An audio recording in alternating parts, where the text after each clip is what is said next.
Carlini Field in Washington, D.C. We've got a beautiful evening for some Frisbee tonight between the D.C. Shadow and the Nashville Nightshade. I'm Alex Turney, here with Lizzie Laurie. We're looking forward to this fun matchup as D.C. looks to wrap up their season and Nashville is looking to get their first win of the season.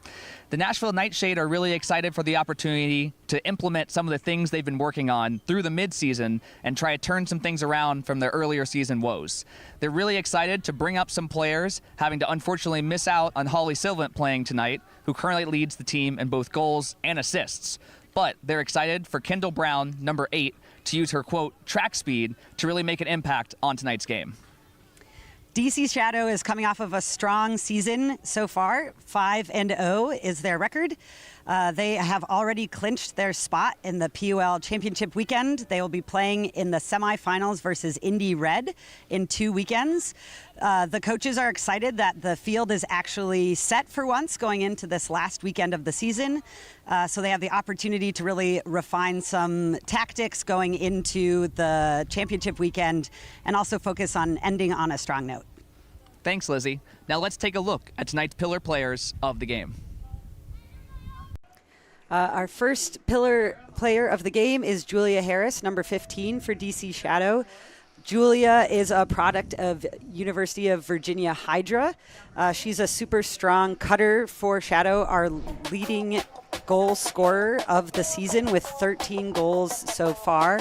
Also racking up a few assists, 3 assists on the season.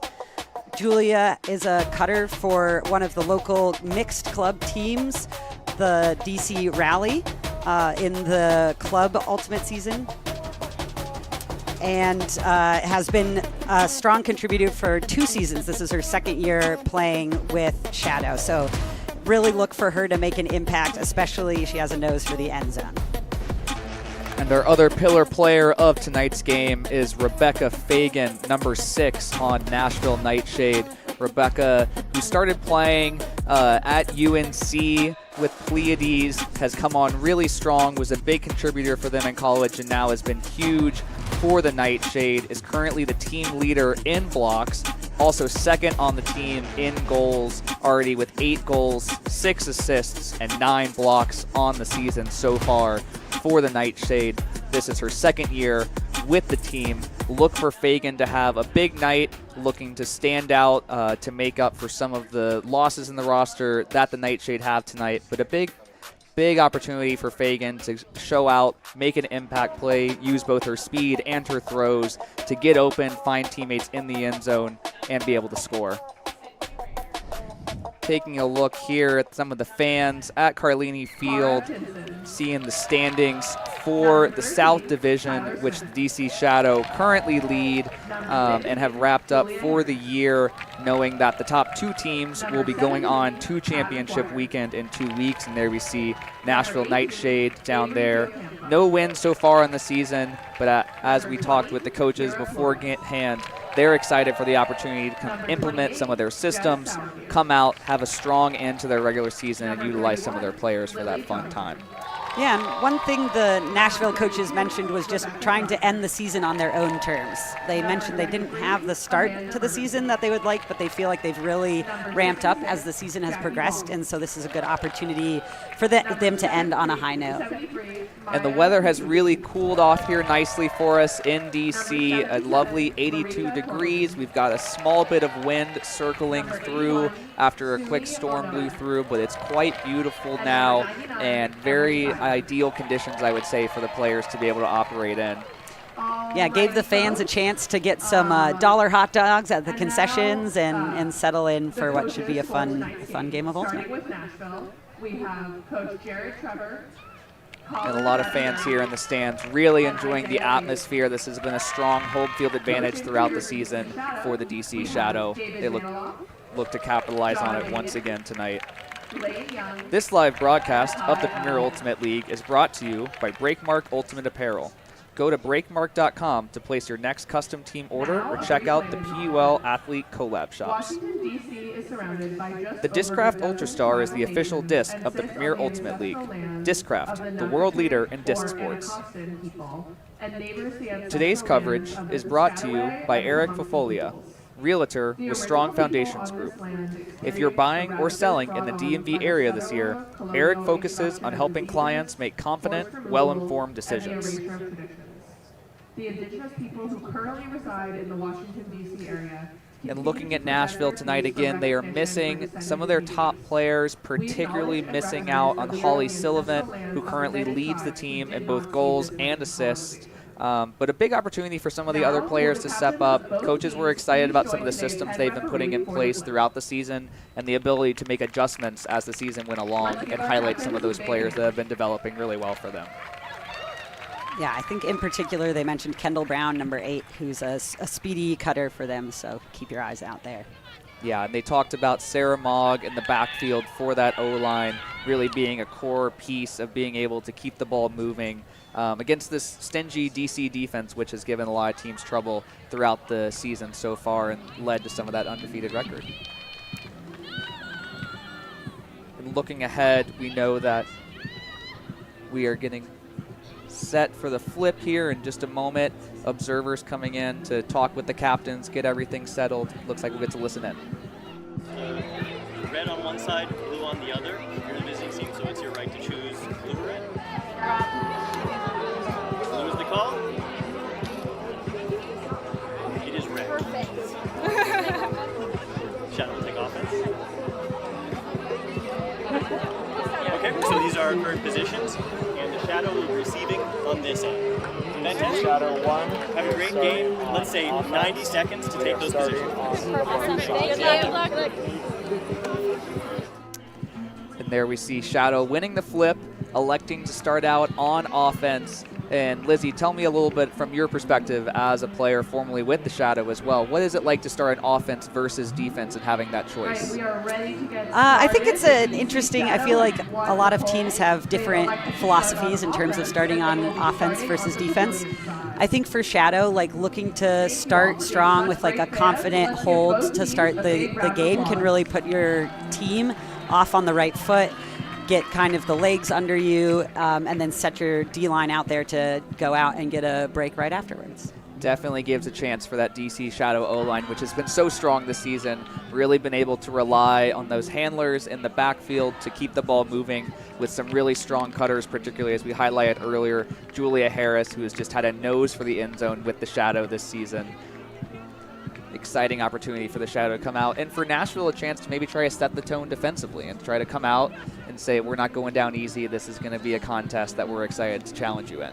Totally. I think it can be a lot of fun to start out on defense because you really have nothing to lose that first point, right? The expectation in Ultimate is generally weighted towards the offensive side of the disc, like the offense typically is considered to have the advantage, and so as a defensive player, if you can go out there and make life hard for the offense and maybe get a block and get a goal early, that can really set your team up for success. And we see McAfee here on the D-line for the Nightshade, getting ready to send off the pole momentarily. We did see McAfee before the game in warm-ups practicing some roller poles. So we'll see if that is a tactic that Nashville elects to pull out tonight and trying to put DC on the sideline off the poles. We'll see which direction they opt to go with that to start the game off. Yeah, the pre-game scouting that we were doing as teams were warming up, McAfee was definitely trying to pin the disc on the sideline. We'll see if that happens here. And there we go. McAfee sends it off, and it rolls out the sideline just past midfield. Tyler Smith coming over to pick it up for the DC Shadow to start their possession on the first point of the game.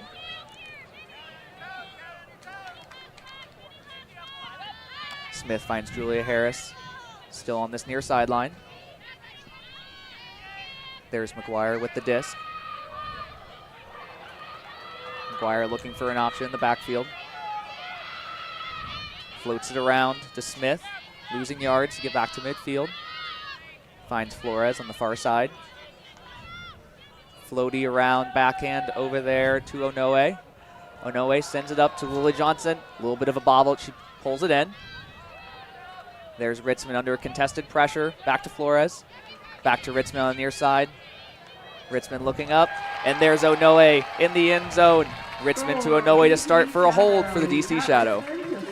Yeah, and that was a great clean hold, as we mentioned, a great way to start out as an offensive team. I think the pull to the sideline there forced Shadow to be in a tougher position, right? You have to start with the disc on the side that the defense wants you to, but Shadow was able to really easily work it off the disc to the other side and then from coast to coast kind of back the other direction. It's really difficult as a defensive player to be able to position yourself to anticipate that side-to-side motion, so I think that's something that Shadow did really effectively there.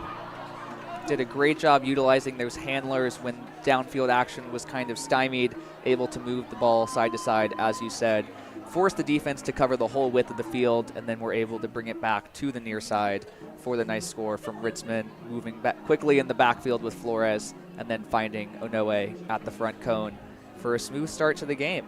And here comes DC Shadow D-line. Diocampo winding up the pull. And it's off a big floaty pull. Gets some nice distance. And here's our first look at the Nightshade O-line. Finds Mogg in the backfield.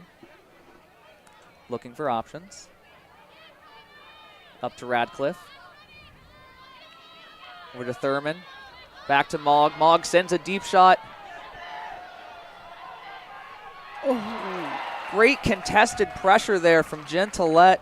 They were looking for Kendall Brown going down the far sideline. Looks like there's a foul called. May have been some contact around the time of the catch or block. There's a discussion ensuing. Great coverage from Gentillette, seeing the disc going up, attacking from the far side. Yeah, I think that was actually Rebecca Fagan, one of our highlighted players there on the receiving end for Nashville, calling the foul. There's some discussion here. It looks like it's going to be contested. That's the hand signal there with the two fists coming together. That means the player could not agree on the outcome of that play. So essentially an ultimate, if there is a disagreement on the outcome, it will go back. It's essentially a do-over.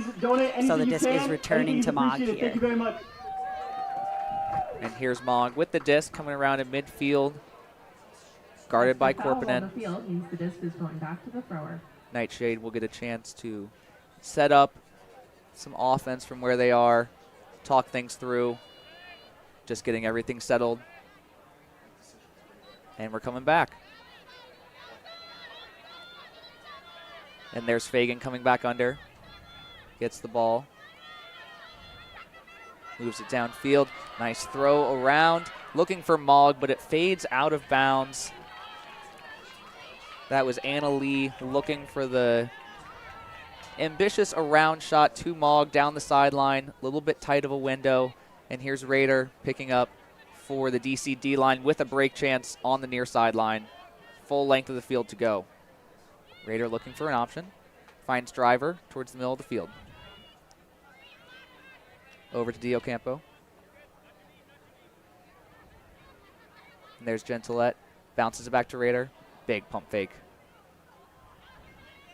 Finds Jackie Wong. Jackie Wong surveying the options. Finds Korpinen in the middle of the field. Moving it up. There's Kyver to Gentillette. Gentillette sends it deep, looking for Rebecca Driver in the back of the end zone. Just trails out of bounds, unable to pull it in. Yeah, and that's a tight shot there on that narrow sideline. There has been a bit of a swirly wind earlier as teams were warming up and with that storm that blew through earlier. So there's a chance that players are adjusting a little bit to the conditions. They might be a little different from what they were throwing in the warm-up session. And here's Mogg with the disc again on the far sideline. Swings it over to Otten. Back to the middle of the field to Robinson.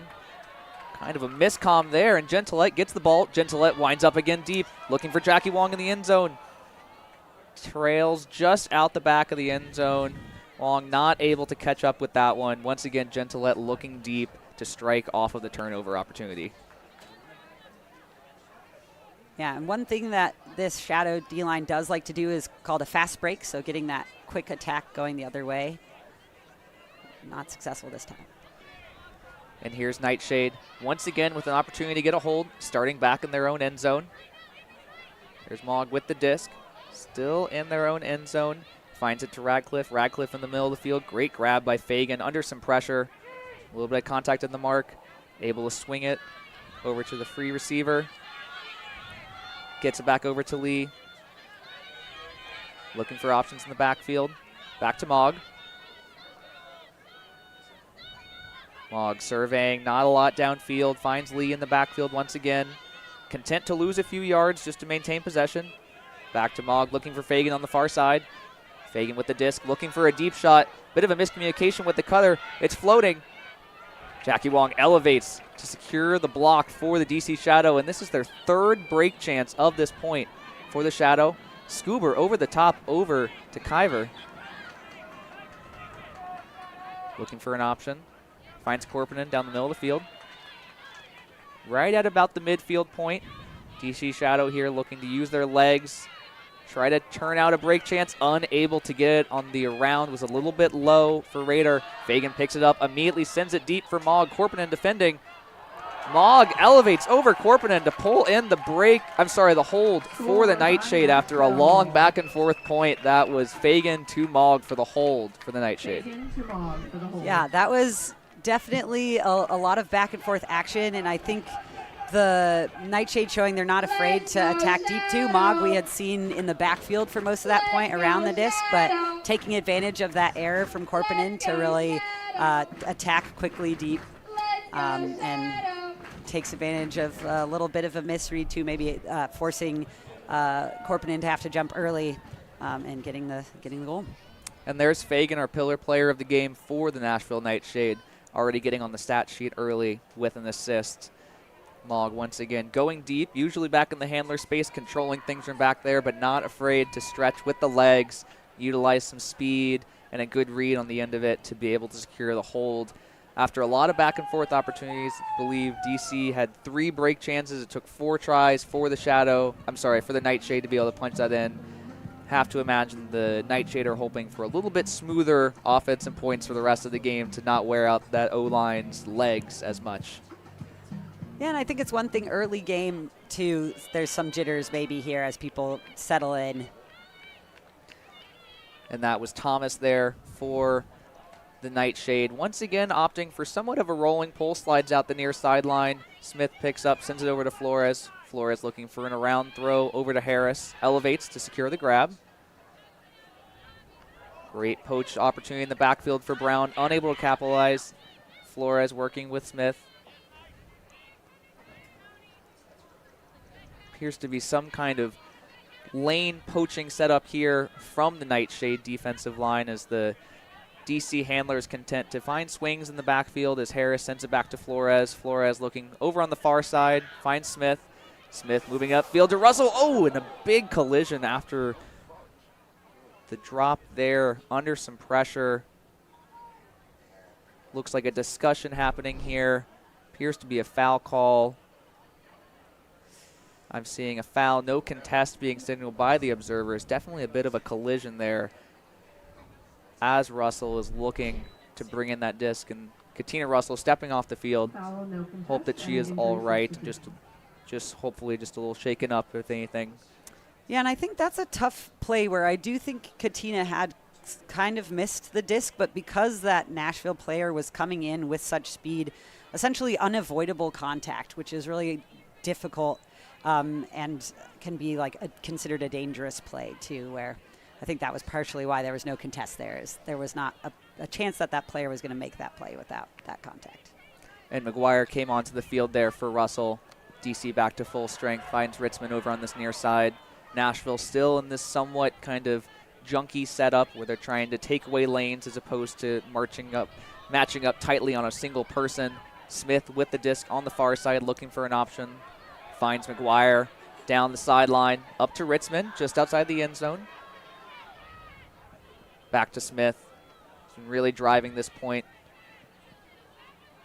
Smith gets it back to Ritzman. Once again, content to lose some yards here. Maintaining possession. McGuire strikes under and gets it. Looking for an option. Finds Flores back to the middle of the field.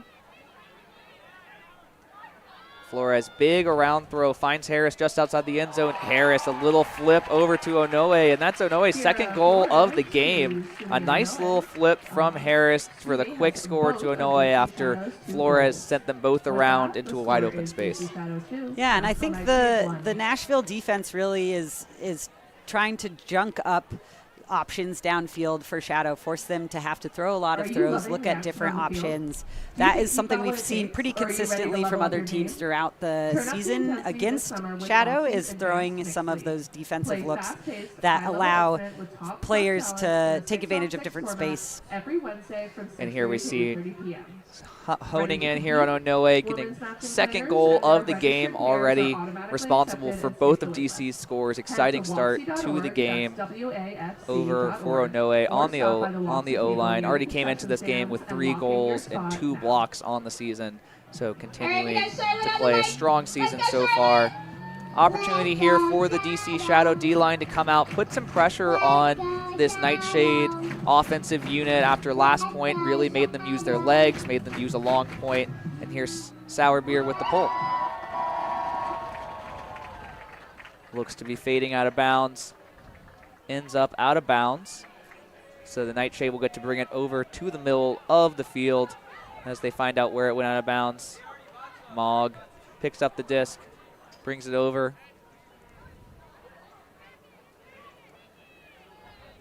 And the disc is live. Mog looking for options. Great pressure on the under there from Kikuchi. Unable to get the block though as Thurman gets it. There's Robinson over on the near sideline. Finds it back to Lee. Lee surveying for options in the backfield. A bit of a miscommunication with Robinson. That's a turnover just out of reach as Robinson went the other way. And there's Sour Beer picking up the disc to start another break opportunity for the DC Shadow. Finds Tenson just about 20 yards out from the end zone. Looking for options downfield. Unable to find anything. And a similar miscommunication. Tough throw in the backfield for DC. Tenson to Raider unable to capitalize. And the Nightshade have the disc again. Here's Radcliffe with the disc. Just shy of midfield. Looking for Mog in the backfield. Mog able to get free. Winds up a big, deep look. Great throw to Robinson. Perfectly in stride. Just about 7 yards outside the end zone. Looking for an option to get some help. And back to Mog. Yeah, and I think both teams have had multiple turnovers, but Nashville pulling that one through. Our pillar player of the game, Fagan, reeling that in on the goal there. Nice around there from Mog, who really instrumental on that point once again, as we expect to see all night long. Sending, Robinson deep there, and then was able to get the around throw, breaking the mark, able to get it away from the defenders in a tight space that only Fagan had a chance to make a play on it. Nice footwork from Fagan on the sideline to be able to reel that one in for another hold for the Nightshade. And we've had holds both ways. Both teams 2 holds to start things off tonight. DC has had some opportunities on the D-line, has had the disc to 4 times now for the DC D-line. Haven't been able to bring the break in though, whereas the Shadow has not given up the ball even once to the Nashville D-line. Yeah, not when they've started with the disc. I think both of the teams on the D-line for Shadow and O-line for Nashville have had a couple of those kind of miscue turns or maybe a quick throw that didn't go the way that players had expected. So we'll see if they're able to clean some of those up as the game progresses. And here's McAfee trying to roll it out again. There's a great run through by Ritzman to stop that one. There's Onoe over to Smith. Smith finds Flores unmarked in the middle of the field, winds up a big one, looking for Julia Harris in the deep space. 2 defenders giving chase. They cannot track her down. That's Julia Harris for the goal for the DC Shadow on a great deep throw from Kira Flores. UVA connection. Yeah, two UVA players getting in on the action, and we told you that Julia had a nose for the end zone, and she's finding it here early, and from none other than a Hydra alum as well in Kira Flores. Have to imagine some kind of defensive miscommunication there to leave DC's potential highlight on their offensive line, Kira Flores, who had 7 assists in their game last week. tough person to leave unmarked as Julia Harris finds the end zone. Already had an assist earlier, adding on a goal to that. Exciting work for Julia Harris to start out. One of our pillar players continues to lead the Shadow in goals in 2026, now knocking up to 14 on the season. Yeah, and when it's only a 6-game season, getting 14 goals is no easy feat. So Julia's out there doing good work. And here's Jackie Wong, one of the captains for the DC Shadow, preparing to pull, looking for another opportunity to get the disc and see if the Shadow can capitalize on a break chance if they're able to turn over the Nightshade on this possession. Here's the pull from Wong. Sails nicely about 3/4 of the field. Mogg catches it on the run. Floats it over to Lee. Back to Mogg. Looking for options in the backfield. Gets it back to Lee and Mogg playing catch. Sends a floaty one around to Radcliffe. Looking for a tight throw upfield. Unable to complete that one. A little bit low to Asta Thurman. And here it is. Another break chance here for the DC Shadow. Sourbeer picking up. Sourbeer sends it over to Wong. Wong finds Gentilette. Eyes up an opportunity for a deep shot. Elects to hit the under to Korpinen. Korpinen once again down the sideline. Over to Mueller. Mueller, deep shot to Kyver. Floating. And that's a goal for the DC Shadow. Mueller to Kyver for the DC Shadow break. And that is the first break of the game for Shadow, despite having multiple opportunities on some of these Nashville offensive points. So seems like they found a little bit more composure with the disc and were able to capitalize there. And good pressure from Kyver there on the mark to force a tough throw from the Nightshade. And as you said, great patience from the Shadow D-line offense there. Not necessarily electing to take every deep shot they had, but Mueller sized up that one to Kyver, recognizing the defender was not necessarily close enough to make a play, leading Kyver out to space for the first break of the game. And that takes a lead for the DC Shadow in 4-2, having gotten all 3 holds and adding on a break there. Someone with a similar personnel back in the field, Jackie Wong raising the disc up, getting ready to pull again. Opportunity here for the Shadow to maybe get a little momentum starting to run. Yeah, we'll see if the defensive offense is able to find a rhythm here, if they're able to generate another turnover from Nashville. And there's the pull from Wong. We've got a slightly different unit out there for the Nightshade, electing to bring over some of their defensive line personnel to give their O-line players a bit of a rest. Able to get the disc up to, Sorb, and then there's Tenson just jumping in the way of the disc, flying out of bounds. What a great defensive play there from Tenson. Gets it to Wong. There's Murphy charging under to get the disc through a little bit of traffic, looking for options. Finds Raider towards the front of the stack. Back to Wong on the far side. Nice inside throw to Murphy. Murphy leads Wong back to space, and that's a great throw, and that's a goal for the DC Shadow. Murphy over to Wong for another break for the DC Shadow.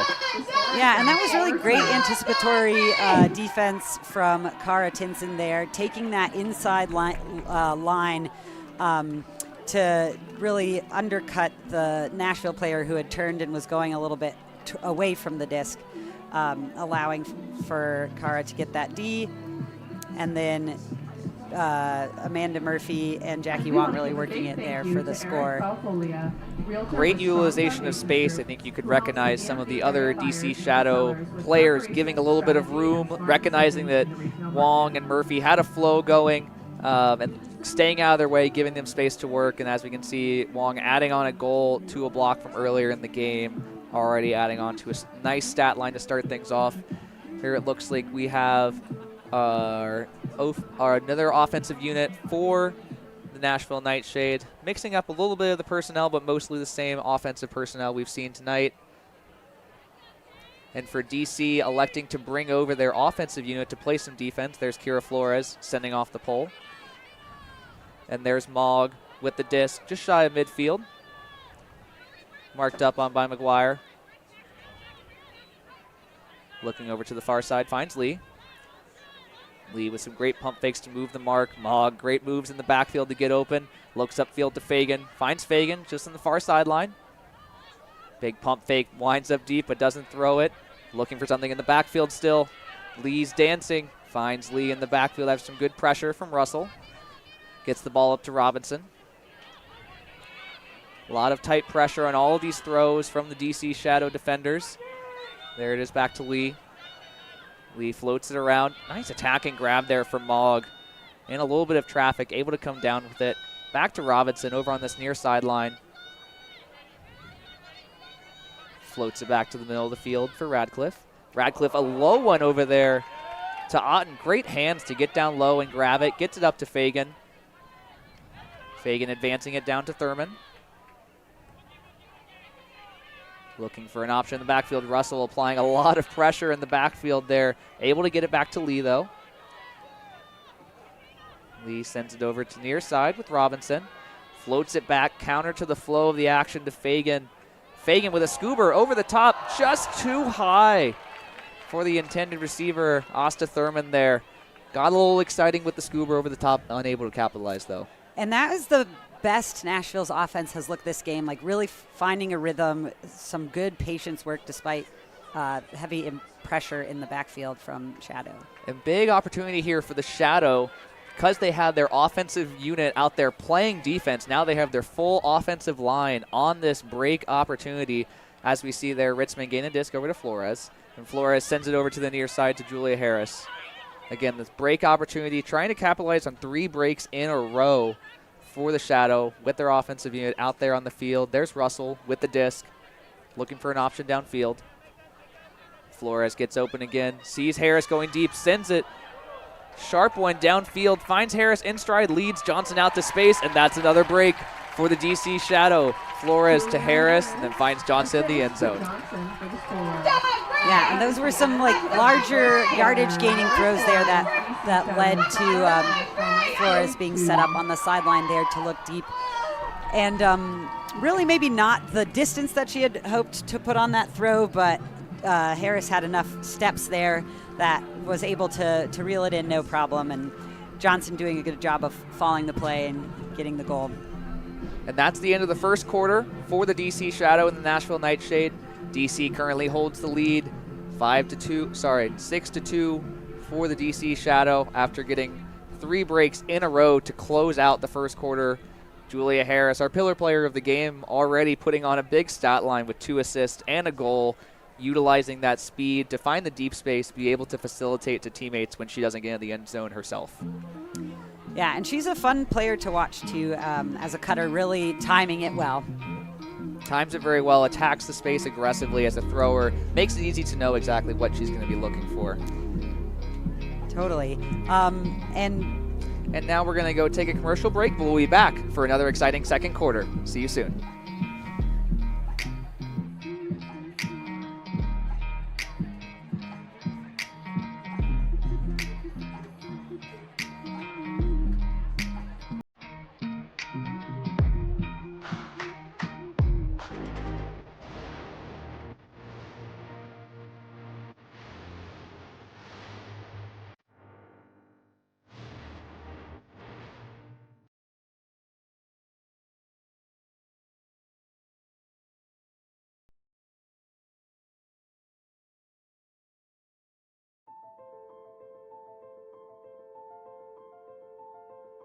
I'm here at the Triangle Ultimate Middle School Championships, where over 30 middle school teams are showing us exactly what the future of our sport looks like.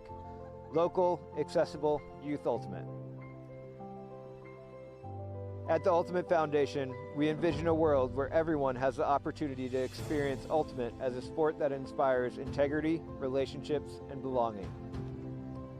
Founded in 2014, we are the philanthropic arm of USA Ultimate. Our funding priorities are focused on fostering access, growing Youth Ultimate, investing in local communities, and supporting the Girls Ultimate movement and the Del Rico Johnson Fund. Our mission is to fuel a future for Ultimate that is accessible to all backgrounds and identities by supporting USA Ultimate programs, partners, and communities. Let's stop sitting on the sidelines. Let's make the ultimate difference for the next generation.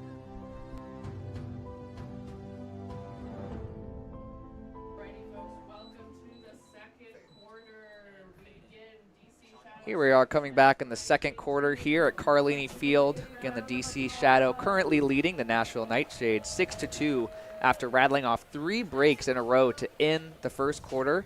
DC is going to come out here on defense as they elected to receive at the start of the first quarter.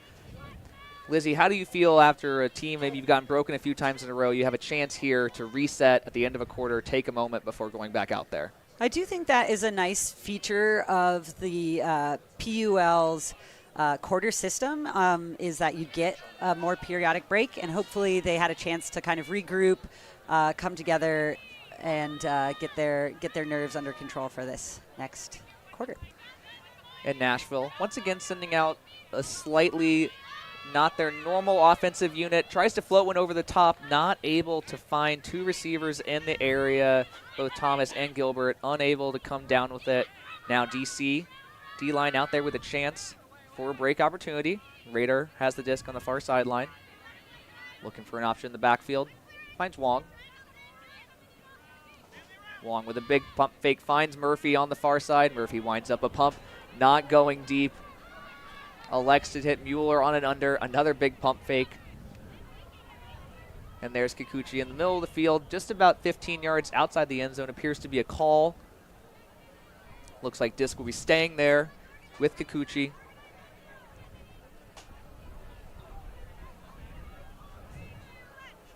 Disc is tapped back in, and we're live.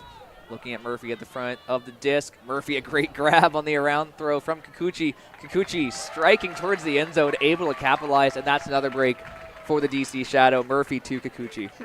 Yeah, and that was tough. I think Thomas was on defense there and really applied some great pressure, but maybe overcommitted a little bit, and then Murphy was able to throw that unmarked pass there to Kikuchi in the end zone. A tough moment when sometimes you sell out a bit for one play, but that puts you out of position for the next play and unable to provide that support. Here comes back out the more traditional offensive unit for the Nightshade. Again, their coaches talked to us beforehand about how much confidence they had in the depth of their team and the ability for people to step up from across the roster. So I think they're starting to utilize some of that, try some different combinations, try some people in different positions, and see how that helps them to be able to implement the things they've worked on throughout the kind of middle to latter half of this season.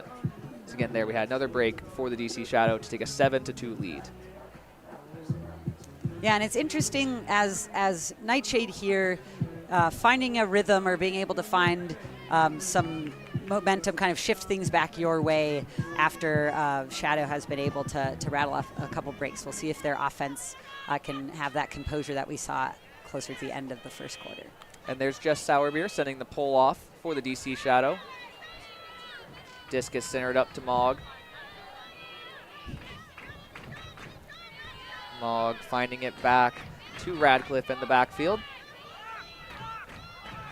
Disc on the far side with Otten looking for an option. A tight window there to Fagan, able to connect through some pressure from Diocampo. Fagan looking for an option. Looks to go backfield. Back to Fagan. Fagan advances on the far side to Thurman. Thurman, a really tight throw to Radcliffe down the line. Great snag, way to extend. Pull that one in against some pressure. Radcliffe looking for an option now. Able to get it back to Lee. Back to Radcliffe.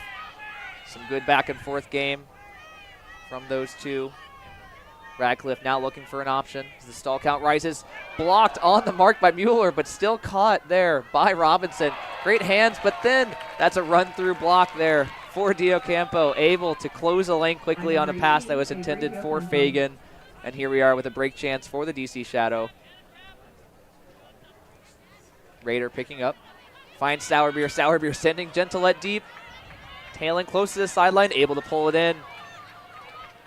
Shadow has about a 3-on-2 advantage down here. Korpinen finds a disc just outside the end zone. Looking for options, very patient. Looks back over to the far side, and there's Raider with the catch. Sydney Raider, first goal of the game. That's a break for the DC Shadow. Yeah, and Nashville had done such a great job there of working it patiently. They got it right on the doorstep, kind of, but I think a close call, catching it off that near block from Mueller, then zipped it in a little too close, and Shadow really came back the other way quickly. Gentilette being on the receiving end of a deep ball that time after a couple maybe less than successful attempts on the throwing end earlier in the game. But you will definitely find her on either side of those. And Raider able to find herself free in the corner there for the goal. And as you said, DC happy to utilize some fast breaking offense there, even starting from somewhat of a dead disc scenario where all the players are kind of set up and ready to go, still able to get off to the races quickly with a few unders in a row, and then a big deep shot there from Sourbeer to Gentilette to open up the rest of the play for the Shadow D-line offensive unit. And here once again, it looks like we have some of the DC Shadow, maybe more standard offensive line personnel coming over to play some defense. Tyler Smith here getting ready to send off the pull. And there's the pull from Smith. Floats well.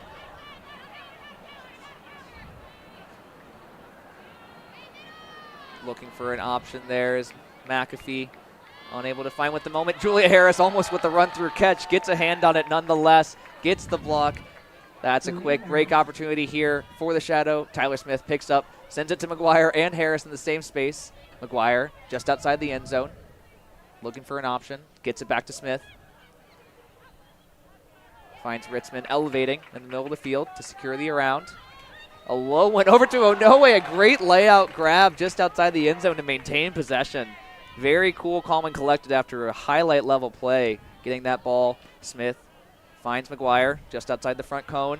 Floats it up to Russell. And there's the score for the DC Shadow. Hold on, there looks like there's a call. A travel call, it looks like, occurred. Not sure on which throw.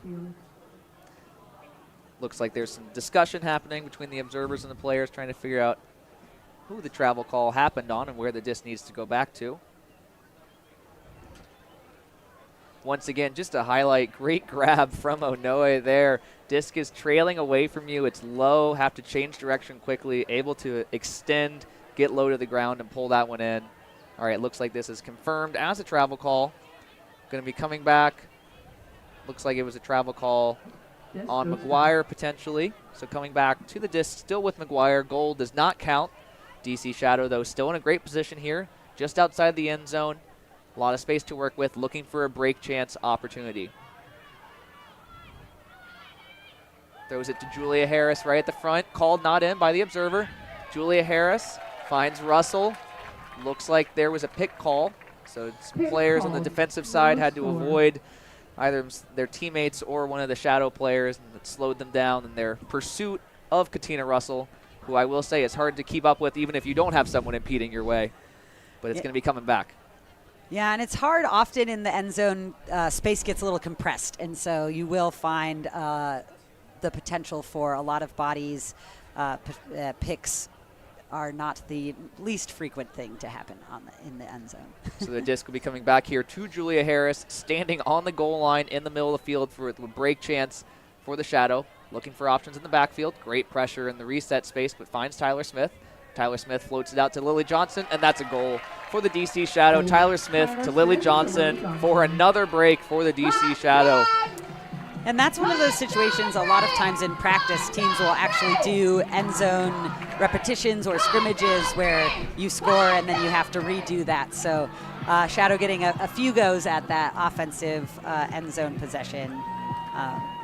Julia Harris there showing the speed and anticipation, able to see that cut developing from Gilbert, trying to come under, and just runs through the cut almost as if the cut was intended for Harris herself.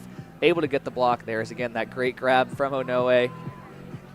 Smith working well in the backfield, able to kind of counter against the flow the defense is expecting.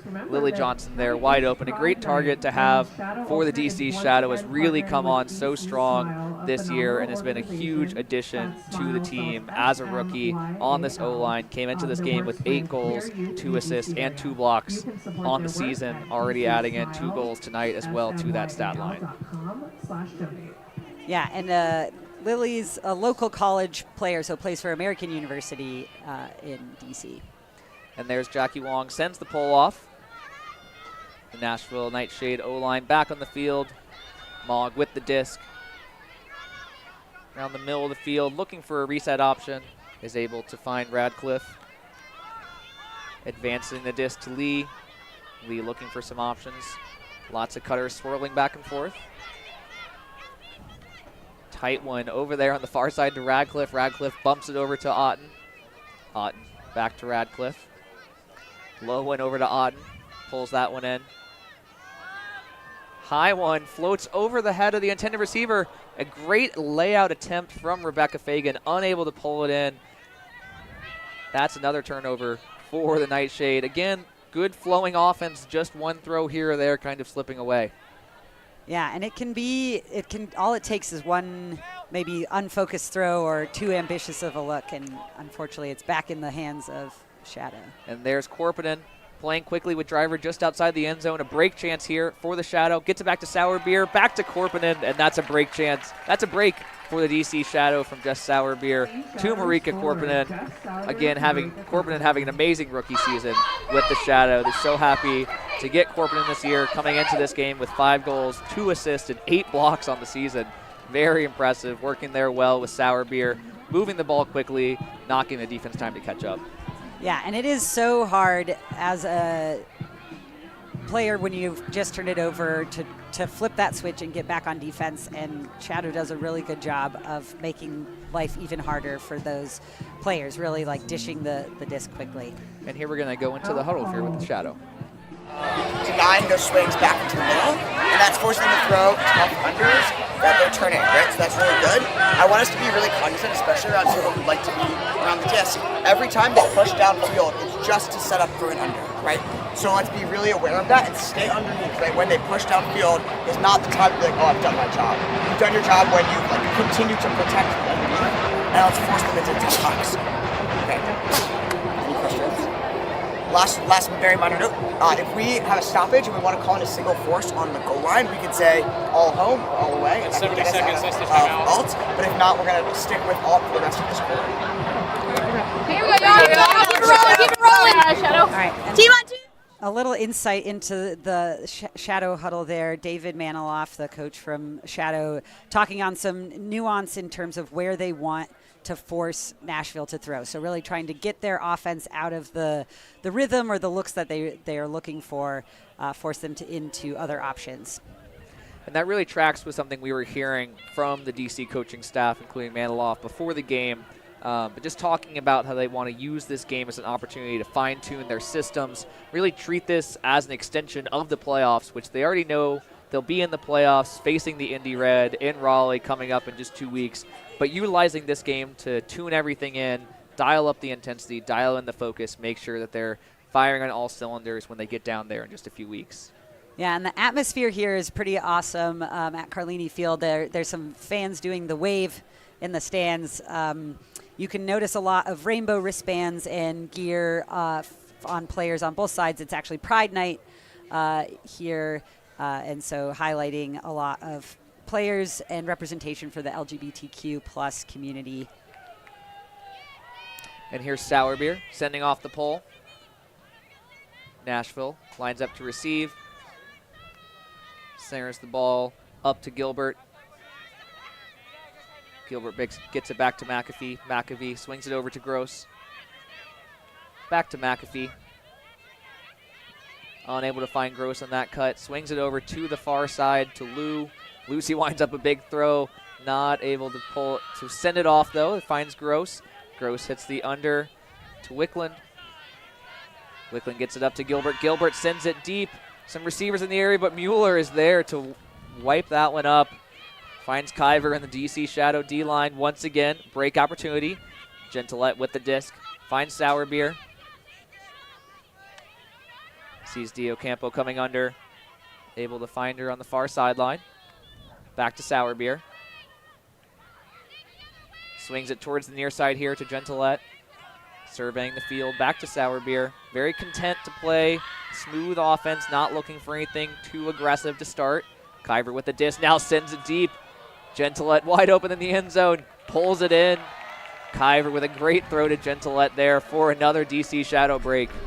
Yeah, and you just had to summon that throw there, right? They had done a lot of kind of more yardage gaining throws, and then Kyver really with that wide open shot. A lot of space for Gentillette in the end zone on the side there. So pretty nice, patient offense on the turn from Shadow. And we could see there Nashville looking to see if they could stretch some of that deep space action, especially with their speedster down there in Kendall Brown. But great positioning by Mueller in the way of the disc, able to make a play on the slightly underthrown deep shot. And then quickly, once again, the DC Shadow looking to use that fast breaking ability to their advantage, not let the defense get set up. Yeah, and that can be a situation where if that deep cut maybe comes slightly later, or if the throw were to happen a little sooner, that is something that they might be able to catch. But Ashley Gentillette having quite the game so far with a goal and a block on the night. So always fun to see her on the stat sheet. I definitely benefited on the side of her throws when I was on the team. And here's Flores sending off the pole for the DC Shadow. Once again, some of that offensive unit for the DC Shadow out there to play defense. Here's the Nightshade moving the ball quickly. Nice attacking the ball from Lee. Finds Mogg. Really working through some of those front three players right now. Gets it upfield to Radcliffe. Unable to bring that one in, just a little bit far for Radcliffe. Going to ground to try to secure the grab. Not quite able to bring it in. Looks like it actually might have gone out of bounds. Up a little further. So Flores able to take some yardage there. Blades went over the top to Johnson. Great hands there. Good vision from Flores. Katina Russell. Back to Julia Harris. Back to Russell. Just outside the end zone looking for an option. Finds Ritzman in the backfield. Tight throw. Great hands by Onoe. Able to pull that one in. Then sends it over to the far side to Flores. Flores and Ritzman working in the small space there. Back to Flores just outside the end zone. Flores hammer over the top. Great grab by Lily Johnson. Katina Russell tried to get involved, and Johnson said, no, I need this one. Stay out of my way. Yeah, good communication from Lily Johnson there to let Katina know that she was back there. I think one thing with these throws from Kiera Flores, she had that blade earlier to kind of get over the defense, and then that hammer there. It's definitely a pretty calm night now at this point. The wind has died down, and so that opens up for some more of those over-the-top throws, which can be pretty killer for a defense. That's a great break for the DC Shadow. We're going to see if we can listen to the huddle here. Shout out the mark that Sumi put on that throw, right? Like Sarah had the inside open, Sumi protected the inside, and then like shuffled to make the thrower throw a tough lady out of bounds around. And like if Sumi just stood there, they would have probably scored that. Right? But we worked really hard on the mark, and that's really important, especially in all of that. Like, that mark is so crucial in denying both inside and the around. Shadow fans, we love seeing you on social media. Shout that out. We encourage you to take photos and short videos while you're here. Post to Facebook and And it's awesome to hear the coach, David Maniloff, there highlighting that work done by Sumi Onoe on the mark, right? So that's not necessarily a stat that Sumi will get. It won't show up on the score sheet, but making the thrower's life that much more difficult forces the throw to go a little bit further and out of the reach of the Nashville offender, generating that turnover. Yeah, doing a great job of exactly what the coaching staff from the Shadow were hoping for, which is bringing focus and intensity for those playoff-like reps to be implemented here early. Keep getting that practice, keep building good habits that you know will be able to pay off in that semifinal game against Indy Red in just a few weeks.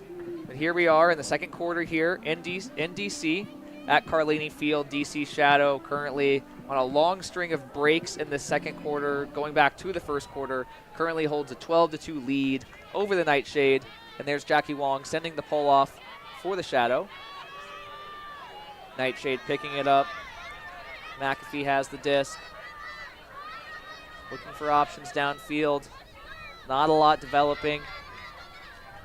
Able to complete the pass over to Fallhaber. Deep shot there from Thomas, just out of the reach of Gross, not able to collect that one. Blading down to the ground slightly. And here's Raider going to pick up on the DC Shadow's own end zone line. Going to have the full length of the field to work for another break chance for the Shadow. Here's Jackie Wong, gets the disc. Standing in their own end zone. Looks like a foul call downfield as the throw ends up being incomplete on a follow-up throw attempted to Kikuchi. But we'll go back and take a look at that. Looks like there was a foul called by the defender on Rebecca Driver. Yeah, and I think the situation, it looked like Rebecca Driver might have been turning in and created contact with the Nashville defender. There is definitely, in Ultimate, you can call a foul either as a defender or as an offender. And so it'll be interesting to see what the resolution of this call is. Okay, so it looks like this is a non-contested foul from Rebecca Driver not contesting this. So the stall count will increase slightly on the mark here. If it's an uncontested foul, it should go back actually to 1, I believe. An uncontested foul, I believe, resets the stall. I think, yes. In this instance, because it was a foul on the offense, they'll lose some of their advantage. Oh, right. Offensive foul. Good call, good call. Don't mind me. Wong able to get the disc over to Raider. Raider finds Diocampo in the middle of the field. Big pump fake. There's Kikuchi. Working a tight window there with Diocampo. Nice throw. Leads Kikuchi back out to space. Winds up. Big deep shot to Korpinen. Korpinen elevates. What a grab from Marika Korpinen. Putting her defender on the ground twice. Finds Jackie Wong. Scuba over the top. Rebecca Driver pulls in the score there. That's another break for the DC Shadow. Wow. What a play from Korpinen to elevate and bring in that grab. Yeah, that was pretty incredible. And as a defender, like, there is not a lot you can do in that situation, right? The defense had good positioning, went up, but Korpinen just able to get a little higher. Quite the grab there. And Shadow really able to work off of that. 70 yards in 3 or 4 throws. So pretty impressive yardage game. Yeah, great supporting action from the rest of the DC Shadow, able to get down there quickly to support Korpinen after, again, an amazing grab, elevating there quickly, adding on to a highlight reel, 2 an assist and a goal, and great flow there from Kikuchi and Diocampo, able to get the disc moving quickly down this near sideline, setting up Kikuchi to send that deep shot to Korpinen, even though it was slightly covered, trusting your receiver, knowing that Korpinen is a great playmaker in the air. And Nashville hasn't scored since the first quarter. I believe the score was 2-3 when Shadow scored their first break of the game. And so it has been quite the run for Shadow in the second quarter, end of the first quarter into the second here. Yes, putting up 10 unanswered points. Here's another pull from the Shadow, received by the Nightshade. Nightshade working it up. There's Radcliffe on the far sideline. Great around throw, getting underneath the mark there. Gets it up to Robinson. Robinson looking for Mogg in the backfield. Gets it back to Mogg. Very active defenders for the Shadow, making it hard to be clear who's going to be getting the next throw for the Nightshade. Lee finds Mogg back on the far sideline. Yeah, and the reset defense has been pretty tight here. A lot of their resets have had to have negative yards. And there's a turnover from the Nightshade, looking for a deep option there. Robinson was sending it deep, but unfortunately, receiver turned around. Another break chance here for the DC Shadow. Wong with the disc now. Finds Mueller up the far sideline, avoiding the oncoming defender. Looking for a reset option. Finds Kyver. Kyver swings it over to Sourbeer. Sourbeer to Gentilette. Back to Sourbeer. Sourbeer sending a deep shot, looking for Tenson. Great run by Tenson to run onto that one after Sourbeer delivered that on a platter. That's a break for the DC Shadow. Yeah, and just more quick movement, a lot of touches, almost everyone on the field getting a touch on that offensive point for Shadow, or offensive play for Shadow. Great action, as you said, from the Shadow, able to get everyone involved, moving the disc quickly, not allowing the defense a lot of time to get set Tenson with great timing on that deep cut, able to see the back and forth developing between the handlers and sprint deep just at the right time for Sourbeer to lay it out there. Second assist of the evening for Jess Sourbeer. Another stalwart on this defensive line for the DC Shadow, particularly in the backfield off of a turnover. Yeah, and Sourbeer electing to go with the inside out forehand there. Pretty throw. Sourbeer has a lot of creative throws in her bag, so she's definitely a fun player to watch with the disc in her hands. And here we've got just under a minute left in the second quarter here again. Nightshade has not scored since about almost the end of the first quarter. So looking to get some offensive flow here for the Nightshade, hoping to get some progress, feel some confidence going into halftime. That would be big, just to keep things kind of in check and keep the flow going and the confidence high for the team.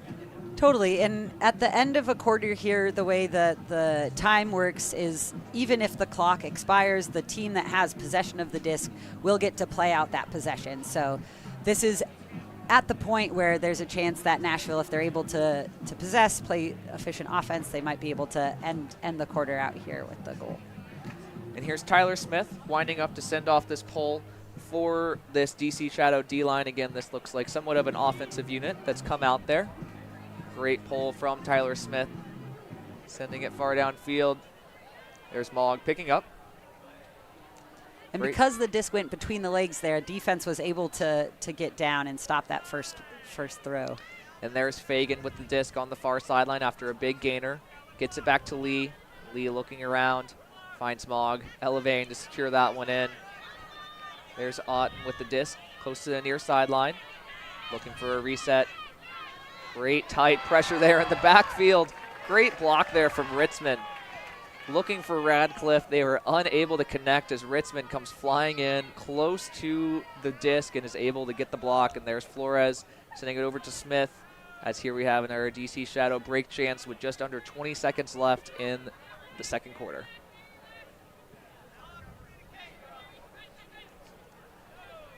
And again, as Lizzie said, no buzzer beater here in the second quarter. We'll be playing this out if time expires with the Shadow in possession.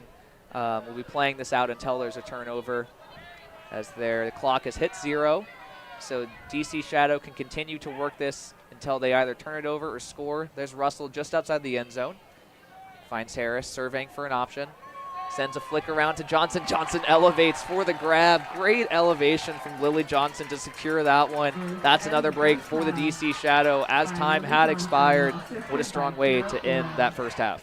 Definitely, and that pressure on defense, especially as the team on defense with the clock winding down, I think they were playing extra pressure there. Ritzman got that block, and Harris, our pillar player of the game, able to find Johnson there in the end zone. Great grab. And after this, we'll get a chance to go check in with one of the DC coaches, John Agan, get to hear a little bit about what they're doing after we go through some more things. Excited to hear from them and hear from John Agan.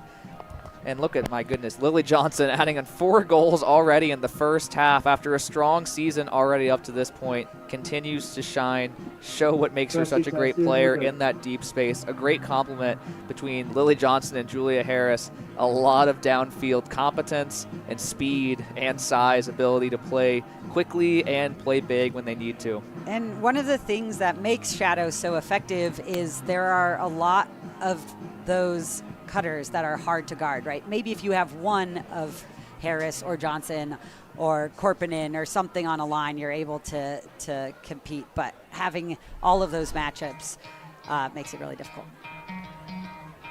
Indeed. And we're going to go to a commercial. When we come back, we'll be getting the chance to talk with DC coach John Agan.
And welcome back to halftime at the DC Shadow versus the Nashville Nightshade. And now we're going to send it down to the field for a chance to talk with DC Shadow coach John Agan.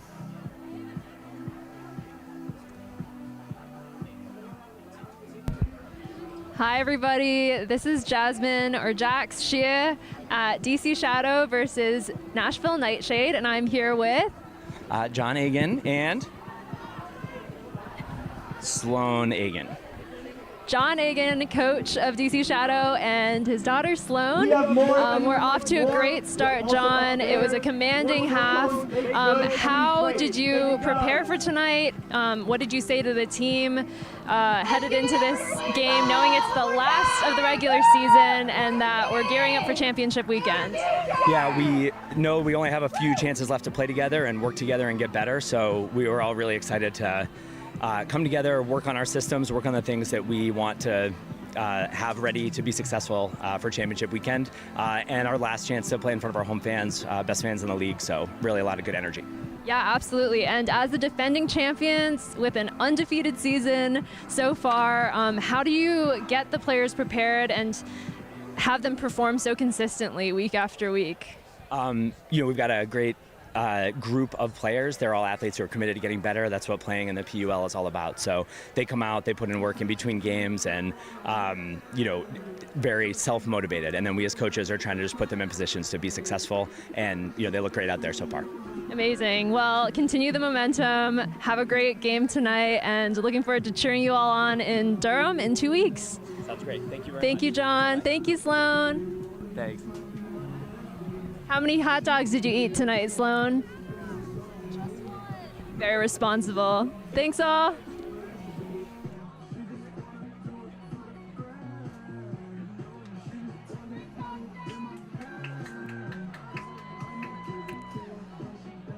Thanks to Eric Fafolia, Realtor with Strong Foundations Group, for supporting today's game.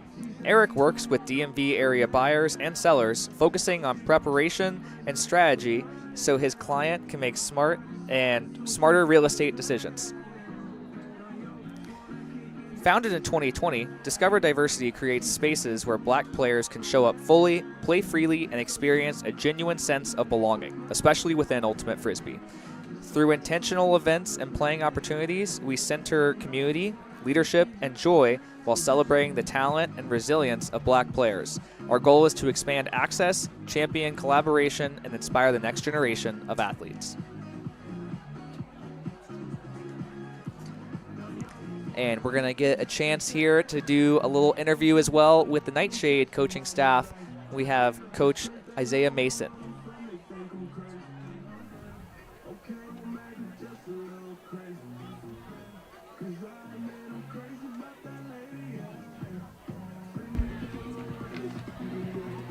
Hey there, Jax here with Coach Isaiah Mason with Nashville Nightshade. Isaiah, it's great to have you here in DC for the last game of Nashville's regular season, and it's awesome to see a great squad represented out here. Obviously, traveling makes it kind of hard to field the full roster, and knowing that there's some key personnel missing tonight, how did you all adjust and what did you do to prepare for this game? Yeah, well, for this game, we pulled up some of our roster players and just wanted to give them an opportunity to play and fill out the numbers. And then just the roster players that we were able to bring, I mean, this is a great opportunity for them to step up into a bigger role and try some new things out tonight.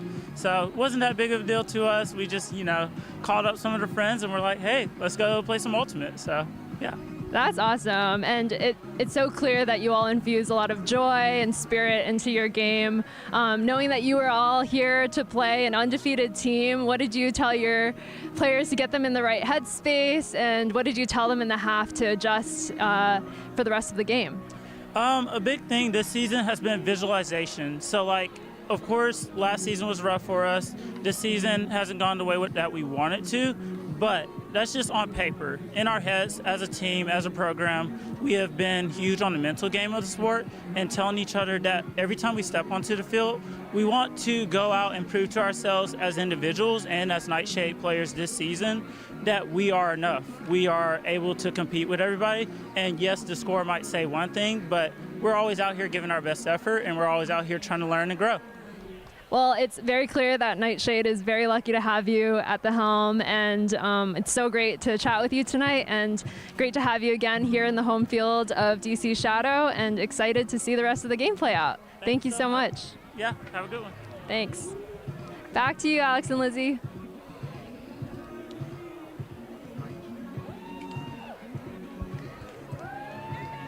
And here we go. We got an opportunity for some trivia here, which should be pretty fun, and particularly with former Shadow player Lizzie Laurie in the booth with us.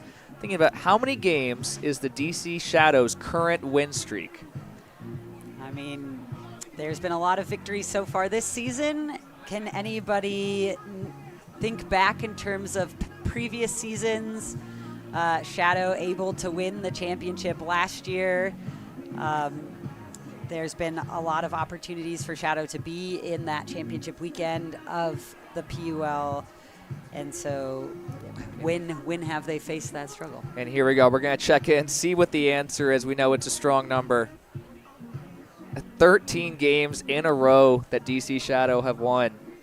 And if they can get the win today, that'll be 14 games in a row that they've won. A very impressive, commanding win streak. Definitely daunting for any team going up against them. Yeah, and especially for a relatively small league, right? The PUL only has 6 games in the season, so that's a couple undefeated seasons done so far. Yeah, and the Shadow putting on a strong performance tonight already as we're winding down the end of halftime here, coming out for the second half. Opportunity for the Shadow to continue to put on a really strong performance, show what makes them the top of the South Division, get things dialed in their last half of the regular season, closing out tonight. Yeah, and I really liked what Coach Isaiah Mason said at the halftime interview for Nashville. Nightshade has been part of the Premier Ultimate League since 2019, since that first full season. And Nashville has a small but mighty ultimate scene. They don't actually have a super high-ranking national women's team, but they have a strong mixed division team in Nashville Shine. And so it's really awesome to see Nightshade as an opportunity for these women matching players, women and non-binary players, to get opportunities to play at this high level.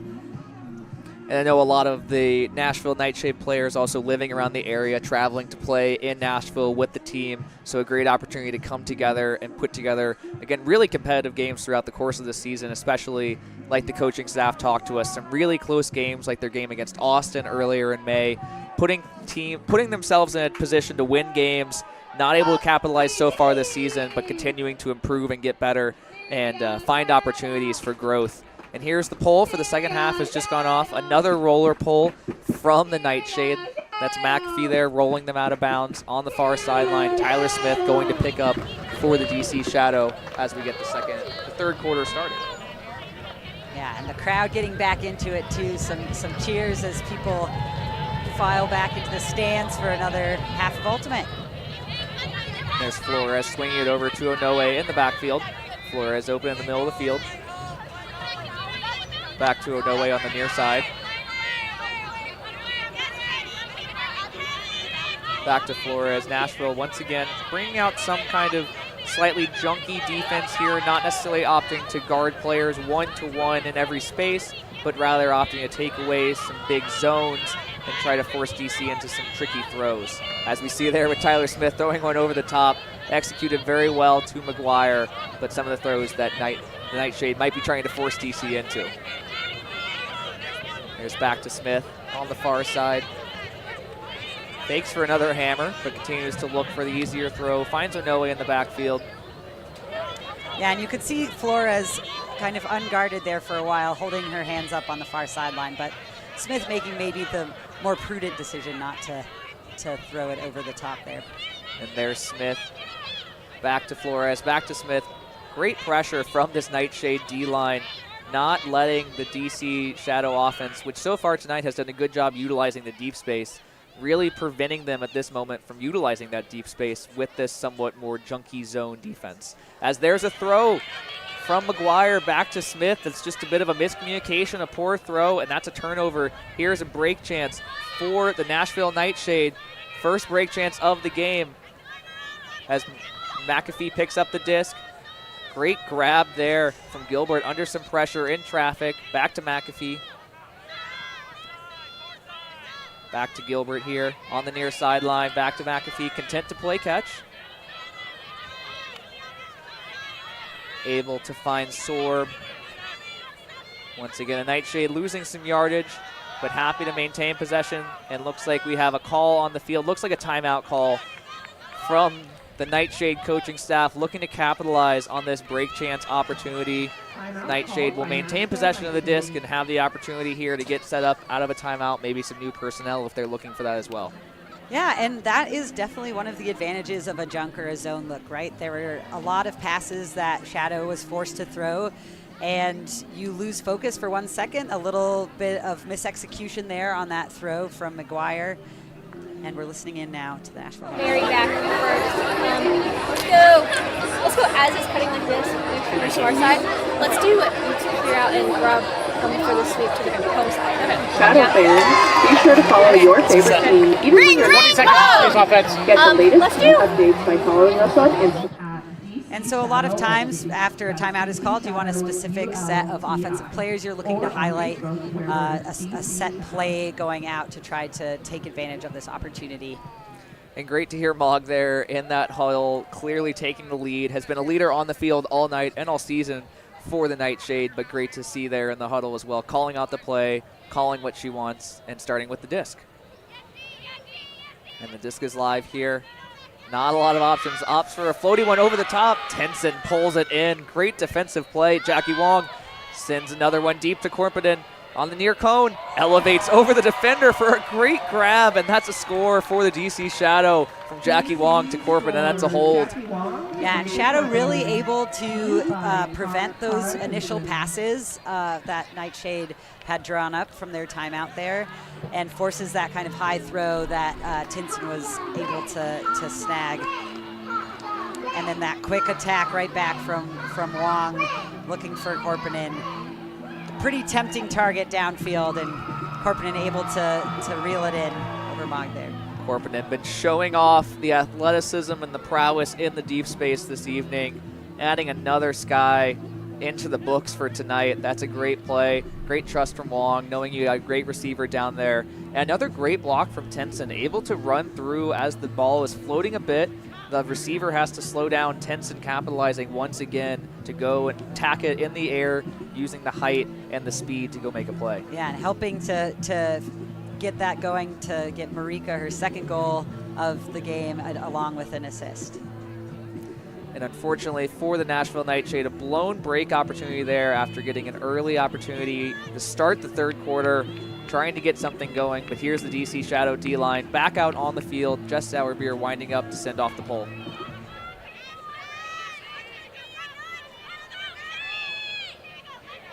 There's the pull. Caught. Centered up to Robinson. Wide open receiver on the far side, and Marriott looking for Mog. Covered up nicely downfield. Robinson with the disc now. Floats it out to Fagan, just outside of Fagan's reach, and Gentilette there to swat it down and secure the block. Jess Sauerbier winds up a hammer. Gentilette elevates. What a grab outside the end zone. One-handed, lands strongly, turns around and finds Tenson there in the end zone for a break. What an exciting play for the DC Shadow. Wow, and I mentioned that Sauerbier can be a fun one to watch with a disc in her hand, and she has a lot of trust in her receiver, Gentilette, there, giving Gentilette, after getting that block, almost an opportunity to score, but Tinson there to finish those last few yards into the end zone. Impressive grab there from Gentilette. Audacious throw from Sauerbier, looking to space against a very strong defender and Rebecca Fagan. But a great block from Gentilette, able to use that speed and kind of awareness of body position to add on, getting her second block of the evening in addition to a goal and an assist. Strong stat line once again for Gentilette, who's been a highlight player for DC all season and for many years now. Yeah, and she is the only player to have played in all of Shadow's games in the history of the team, so pretty impressive for Gentilette. And currently leading the PUL in career blocks adding 2 on, came into tonight with 34 in her career, adding on now up to 36 career blocks in the PUL. Very impressive stat line from Gentilette. Continues to add on to that. Here's the pull from the DC Shadow coming out on defense. There's Gilbert. Gilbert finds Lou. Lou with a big pump fake. Swings it over to McAfee. McAfee with the nice ball upfield. And there's a deep shot looking for Gilbert. Great block from Kira Flores, able to track it down despite a few steps ahead from Gilbert. Here's a break chance for the DC Shadow starting on their own goal line with their offensive unit out on the field. And a miscommunication, just a tough throw there from Ritzman. Just kind of misses Flores. It tails towards Tyler Smith, not able to grab it. And here, it's a great opportunity for a hold from the Nightshade. Looking for it. Amazing layout grab from Fagan, but unfortunately dropped the disc in the effort. A big ask there to go make that play as the disc is trailing out of bounds. And here the Shadow once again with a break chance. Tyler Smith picks it up. Hammer over the top to McGuire, back to Onoe, back to Smith. Flores with the disc in the middle of the field. Some big opportunities there for the Nightshade, unable to capitalize as the Shadow now going back to their more patient offensive style against this somewhat junky zone defense that we've seen tonight from the Nightshade. Yeah, and that was Brown there with like the full extension layout, almost making that secure catch. And there's Tyler Smith finding Flores on the far side, marked up on by Kendall Brown. And there's McGuire on the near sideline, finds Smith to get it back towards the middle of the field. All the way across to Flores. There's Russell. Back to Flores, working in the small spaces. Breaks through a little bit to McGuire, and now they're off to the races with Ritzman. Back to Russell, just outside the end zone, looking for an opportunity. Back to Flores, surveys the field from the middle, about 15 yards out. Back to Russell. Russell to McGuire, great hands, back to Russell. And that's a break for the DC Shadow from McGuire to Katina Russell. Oh, and a tough turn of events there for Nashville Nightshade, being so close to that first goal of the second half, and really since the first quarter. And Shadow once more able to capitalize on a couple blocks, and just this excellent towing the line grab and just the ground knocking it out of Brown's hands there at the last second. Yes, and my apologies. That was Kendall Brown. Thank you for calling me on that, Lizzie. But a great effort from Kendall Brown there as Melanie Thomas looking to find her at the front cone, unable to capitalize. And that DC Shadow defensive unit doing a great job of utilizing the offensive prowess, being able to have some of those great offensive players there. And there's Katina Russell getting her first goal of the evening, having a great evening so far, been a real distributor throughout the middle of the field, adding on to 4 goals and a block already coming into this game so far this season. Yeah, and she and Kat McGuire really like anchoring that midfield, not necessarily getting on the stat sheet a lot this game, but doing a lot to help that offensive flow. And here's Jackie Wong sending off the pull for the DC Shadow D-line as DC leads 18-2 here at Carlini Field. Again, Nashville has not scored since the first quarter, but has had some great opportunities here in this third quarter, putting a lot more pressure on the DC offenses. There's a floaty throw, unable to be brought in by Lee. Wong picks up, and here's another break chance for the DC Shadow. Around midfield, looks like there's a travel called on Wong's throw over to Rader. But once again, just a slightly outside of the reach of a Nashville receiver, unable to pull it in, and DC quick to pick it up and try to turn that disc around going the other way. Yeah, and just enough pressure from Wong being in that space that prevented the Nashville player from bidding for that disc as well. And there's a nice around from Wong, back to Rader, just around midfield, looking for an option. Finds Wong moving upfield, sends it deep, it's tailing short. And there's Rebecca Fagan able to make a great play. Good awareness to see the disc coming in shallow, turn around and make a play. There's Mogg off to the races here for the Nightshade. There's Radcliffe with the disc on the near sideline, looking for a reset. Finds Mogg. right around the midfield marker, just crossed midfield, getting it to Thurman. Thurman gets it up to Fagan. Fagan winds up big fake on the deep release faked. Back to Lee, continuing to get good yardage. Looking for Fagan again. High release backhand from Fagan over to Radcliffe. Very well thrown ball. Great awareness from Radcliffe to cut into that space. Just out in front, a great grab there. What a possession-saving grab from Lee. Keep things going for this Nashville offensive unit. Good hands there for Mogg to attack the disc. A little bit of a strange release there from Mogg, and the disc just slips out harmlessly to the ground, unfortunately. DC with another break chance on the same possession. Great flow there from the Nightshade up to that point. Yeah, and it's hard, just those little execution errors that are happening after Nashville has some really excellent offensive flow. And there's Korpinen towing the far sideline, able to pull it in. Looks upfield, sees Dio Campo wide open.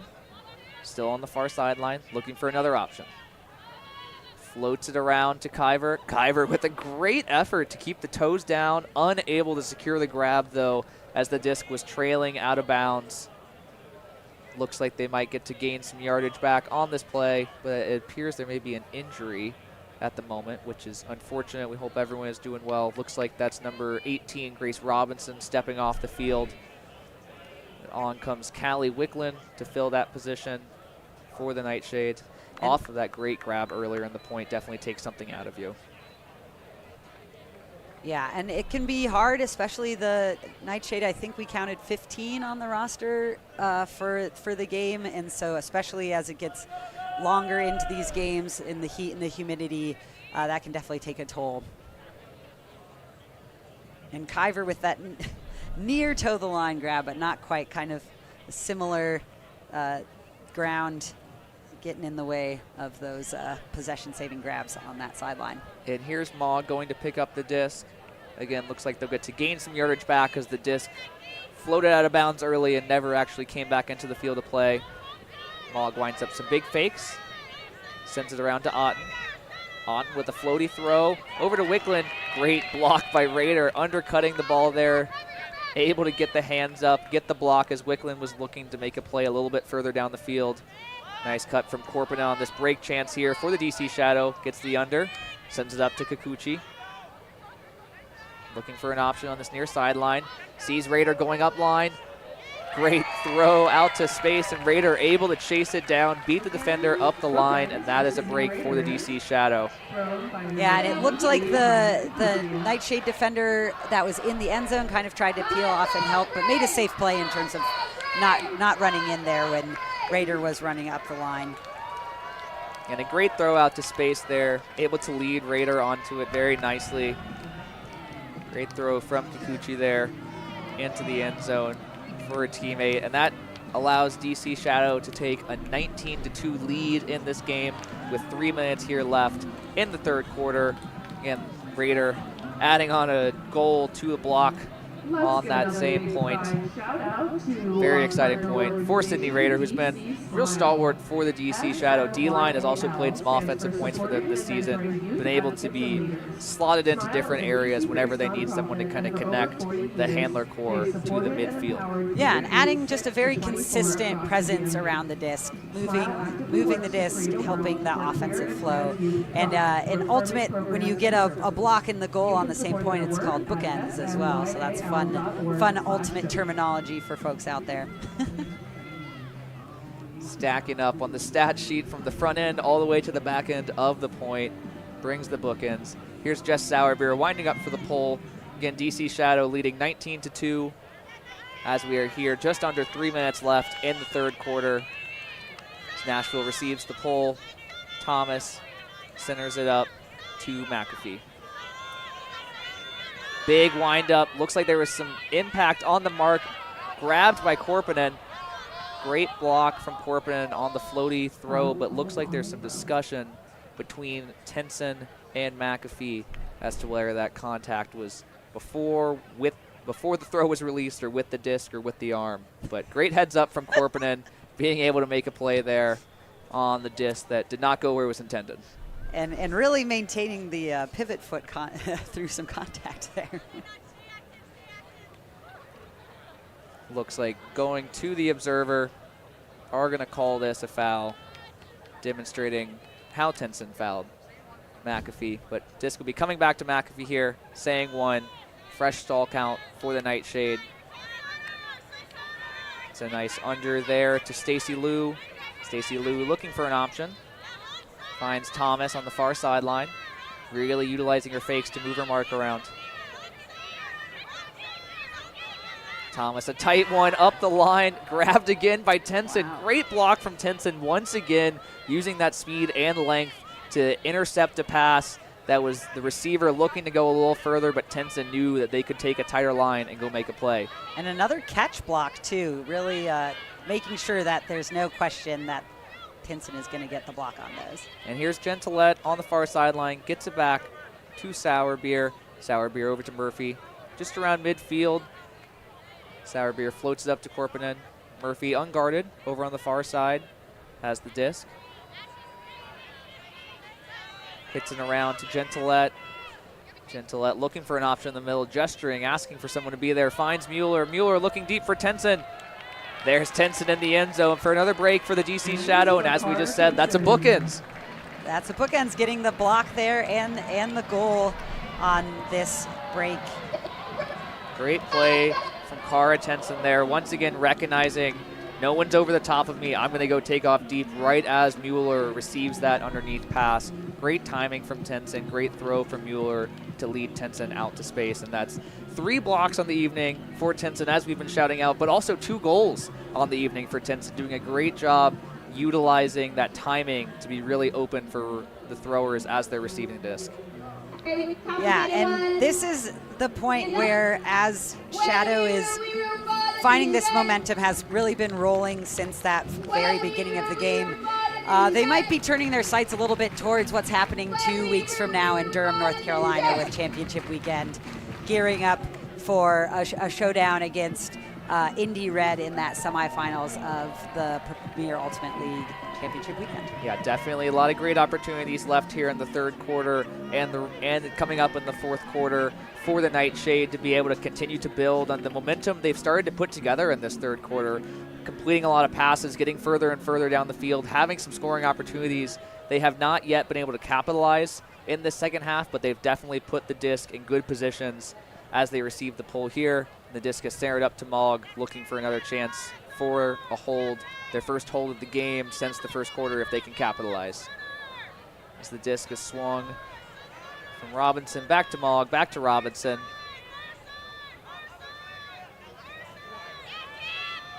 Having some trouble finding an option as the cutters are really congested. Opts to send it deep. Fagan giving chase, not quite able to catch up. May have been more of a positioning field punt there as the stall count was rising. But here we are with DC Shadow, Tyler Smith picking up with a break opportunity here in the third quarter. Time just under a minute left here in the third quarter. As Onoe there sends it up to Harris. Harris eyeing up a deep shot to McGuire. McGuire giving chase, not quite able to catch up to that one that Harris put a little bit too far out in front. And there's a great block from Lily Johnson, immediately able to get the diving block to get the disc back for DC as time was ticking away. Yeah, and a quick turn of events there. All of a sudden, Shadow now has it just outside of the end zone for a break opportunity.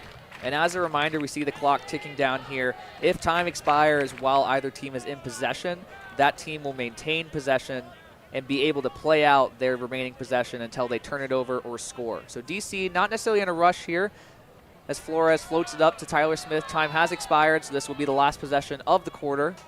Smith on the goal line looking for an option. Gets it back to Flores. Flores to Ritzman, still about the middle of the field. Lots of pump fakes, floaty one, and blocked. Great block there from Radcliffe, denying DC a chance to add another one on at the end of the quarter. As we noted, that will end the third quarter, but a great block from Radcliffe, jumping off of her receiver and able to make a play out in space. Yeah, and you can see maybe a little disappointment that she didn't get to go and try to play the offense on the other end of things. In Club Ultimate, you would actually get to play out till a point is scored. But for the Premier Ultimate League, that possession ends there. Great defensive play, nonetheless. The Discraft Ultrastar is the official disc of the Premier Ultimate League. Discraft, the world leader in disc sports. This live broadcast is brought to you by the Premier Ultimate League. The PUL is a 501c6 nonprofit. This league has been community funded since day one, and we are so grateful for the support. We ask that you consider donating to help us continue to transform and fulfill our mission. Head to PremierUltimateLeague.com to donate today. This live broadcast of the Premier Ultimate League is brought to you by Breakmark Ultimate Apparel. Go to breakmark.com to place your next custom team order or check out the PUL Athlete Collab shops.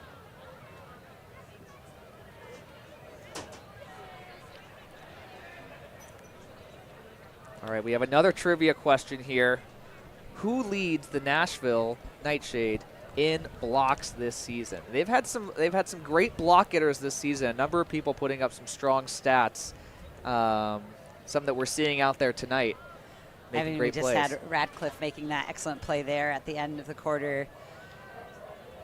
Yeah, and definitely a lot of people on this roster been able to utilize their speed. And here we go. We're going to get to see the answer. And it looks like the leader in blocks is our pillar player of the game, Rebecca Fagan, with 9 blocks on the season. Very impressive stat line so far across the course of this season for Rebecca Fagan. Really a crucial part of that offensive unit for the Nightshade in tonight's game and across the rest of this season. Yeah, an impressive play on both sides of the disc. Being able to have so much success on the season with 8 goals and 6 assists coming into this game, in addition to those 9 blocks. So really doing it all for Nashville on both sides of the disc.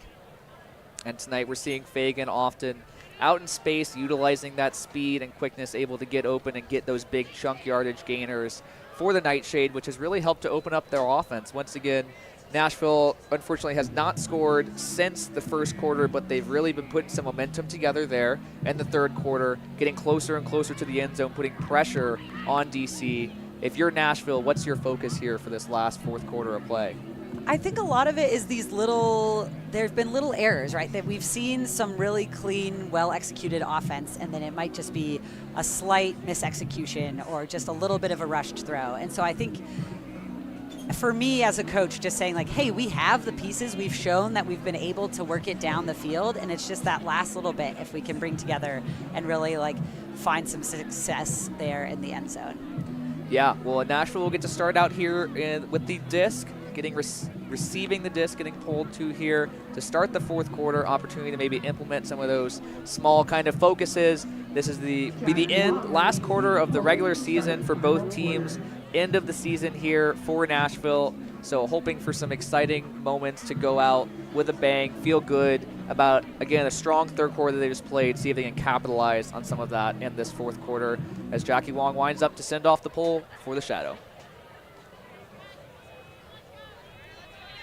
Disc lands somewhat near the near side of the field. Mogg picks it up, looking for a reset option immediately. Great grab under pressure there from Robinson as the middle of the field as Amanda Murphy puts some pressure on that undercut. Tight throw back to Mogg, unable to convert there. A tight one through some traffic as we have another break chance here for the DC Shadow. Jackie Wong picking up past midfield, looking for some options. Finds Kikuchi in the backfield. Kikuchi swings it over to Kyver. Kyver hits to Tio Campo on the far side. Back to Wong. Oh, just outside of Wong's reach. Hits the ground to try and maintain possession. Cannot grab it. And here it is. Back to Nashville. Mogg sends it over to Fagan on the near side of the field. Once again with a hold opportunity. Elects to send it deep. It's Robinson in the deep space. Great grab from Robinson, eluding Korpinen, who is showing off the prowess in the deep space tonight, but Robinson getting the better of her there. Gets it back to Thurman. Thurman moves it up the field to Radcliffe. Back to Thurman, just outside the end zone there for Otten. Standing on the goal line, precipitously close, and there it is. Radcliffe scores on a great little break throw there, and that is a score for Nashville Nightshade, their first score since the first quarter. That's got to feel a good way to come out, start the fourth quarter with a hold. Yeah, and Fagan really opening it up there with that deep shot, and honestly, excellent read there from Robinson to come down with it. As you mentioned, yeah, we've seen Korpinen come down with some of those on her end, so about time for the disc to go the other way. Very good. Mary Otten with the disc on the front cone right there. Great action to move the mark around to be able to find Ratcliffe in the end zone. All smiles there, adding on a goal to a block already on the stat sheet for this evening for Radcliffe. Strong start to the fourth quarter. Some of those things from the third quarter starting to really build, put a little bit of pressure, making DC have to work for it as DC was unable to capitalize that break chance they got earlier in the point. Yeah, and the first turnover from Nashville came from a lot of pressure on the resets, and they're able to get the disc back off of an error from Shadow and then really able to air it out, try to play the long game and switch things up a little bit. And there's Melanie Thomas sending off the pull for the Nightshade. Flores centers up to Smith. Smith surveying the field, looking for options. Once again, kind of junked up in the middle, finds Flores in the backfield. To Onoe, back to Flores. Swings it back to Smith, middle of the field. Opts for a hammer over the top to Flores. Forces Flores to adjust, but able to pull it in. Back to Smith. Over to Onoe. And Onoe kind of filling some of that position that we've seen Sammy Smalling in earlier this season for the DC Shadow, as Smalling is out this evening with a lower body injury, hopefully for the DC Shadow, hoping to have Smalling back for the championship weekend coming up in 2 weeks, as DC has really started to get some momentum here. Flores working with Harris, and then McGuire to get the ball through the zone. Back to Flores. Swings it to Smith with the crashing defender coming down, not quite able to get there. Russell with the disc, looking for an option. Finds Onoe. Left unguarded, lots of time to survey the field. There's Flores with the disc just outside the end zone. Big pump fake. Yeah, the mark did a good job of preventing what would have been an otherwise open throw to Katina Russell there. And there's Onoe looking for something. Not quite able to reel it in, is Kat McGuire, who put her body on the line there, going for it. Onoe broke the mark, trying to send it to the break side, couldn't put it in. And here's a break chance for the Nashville Nightshade. This is the second one we've seen of the game. Opts for a deep shot, looking for Gross. Gross reels it in. Great grab, great read from Gross. Able to get the body position early and play that well. And another deep shot here. Looking for Sorb in the end zone, just outside the end zone. Sorb pulls it in. Here's a break chance for the Nashville Nightshade on the goal line. And right there, that's a break. Melanie Thomas converts it in the end zone. That's a break for the Nashville Nightshade. You can hear the fans loving it. They're thrilled to see the Nightshade players are elated. That's a big moment to come out, get a hold immediately, and then put the pressure on and get a break right back. And this is exactly how you would want to start this quarter for Nightshade, and they did a great job of applying that defensive pressure when Shadow had it on the end zone line, and then really attacking with some deep shots of their own. Great grab there from Sorb to get that possession and then the assist into the end zone there. Yeah, and you can see Stacy Liu, when she got the disc on the far side of the field, pointing deep, looking for Sorb to go. Always a fun thing to see as a receiver, knowing that your handler is looking to send someone deep and you're in a good position for that. And then great pursuit from Melanie Thomas to go provide the support there. And I believe that's also Melanie Thomas's first goal of the 2026 season. Had already had 3 assists and 4 blocks, but that's exciting to get that first goal in the last game of the season. Yeah, always an exciting time. And Shore with the assist, first assist of the game here, and getting called back on to the D-line, see if they can do it again. And just 8.5 minutes left here in the fourth quarter, but Nashville really starting to put something together, starting to feel some momentum. Definitely a large score differential here to contend with, but any kind of momentum here in the fourth quarter going into this last game of the season has got to feel good for Nashville, really lifting up all the things that their coaches have told us they've been working on throughout the season, trying to build on. Totally, and for Shadow, this is a great opportunity to say, okay, we have had some pressure now here. Nashville has momentum going their way. Like, what can we do to get things back in control for us? So it'll be interesting to see how Shadow responds in this moment. And here's McAfee raising up, getting ready to send off the pole. And it looks like we have a similar offensive unit for the Shadow coming out onto the field. Flores picks up the pole, centers it up to Smith. Cutter's working downfield, trying to find space. Smith gets it back to Flores. Nashville opting for this poachy defense again, really forcing Shadow to have to like think through their throws and make some decisions that might favor the defense.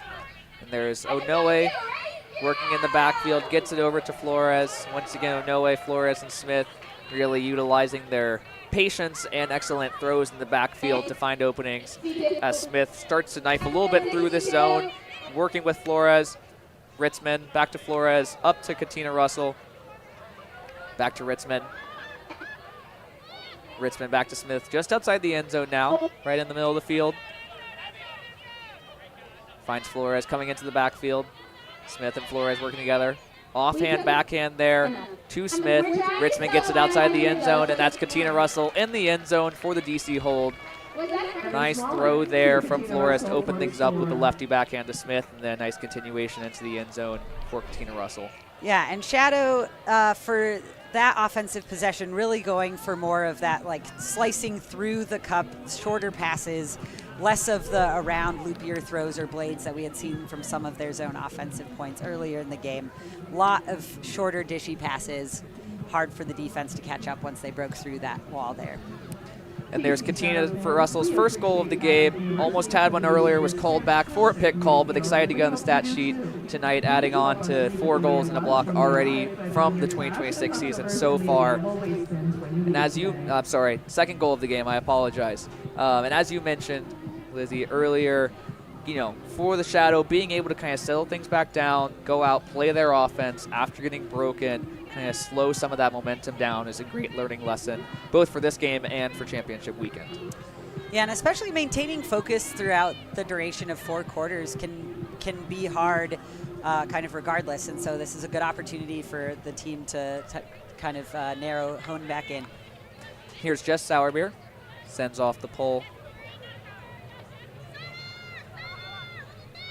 There's Mogg with the disc, finds Radcliffe in the backfield, gets it back over to Robinson on this near side. Nashville getting big chunks of yards, but now looking back to the backfield.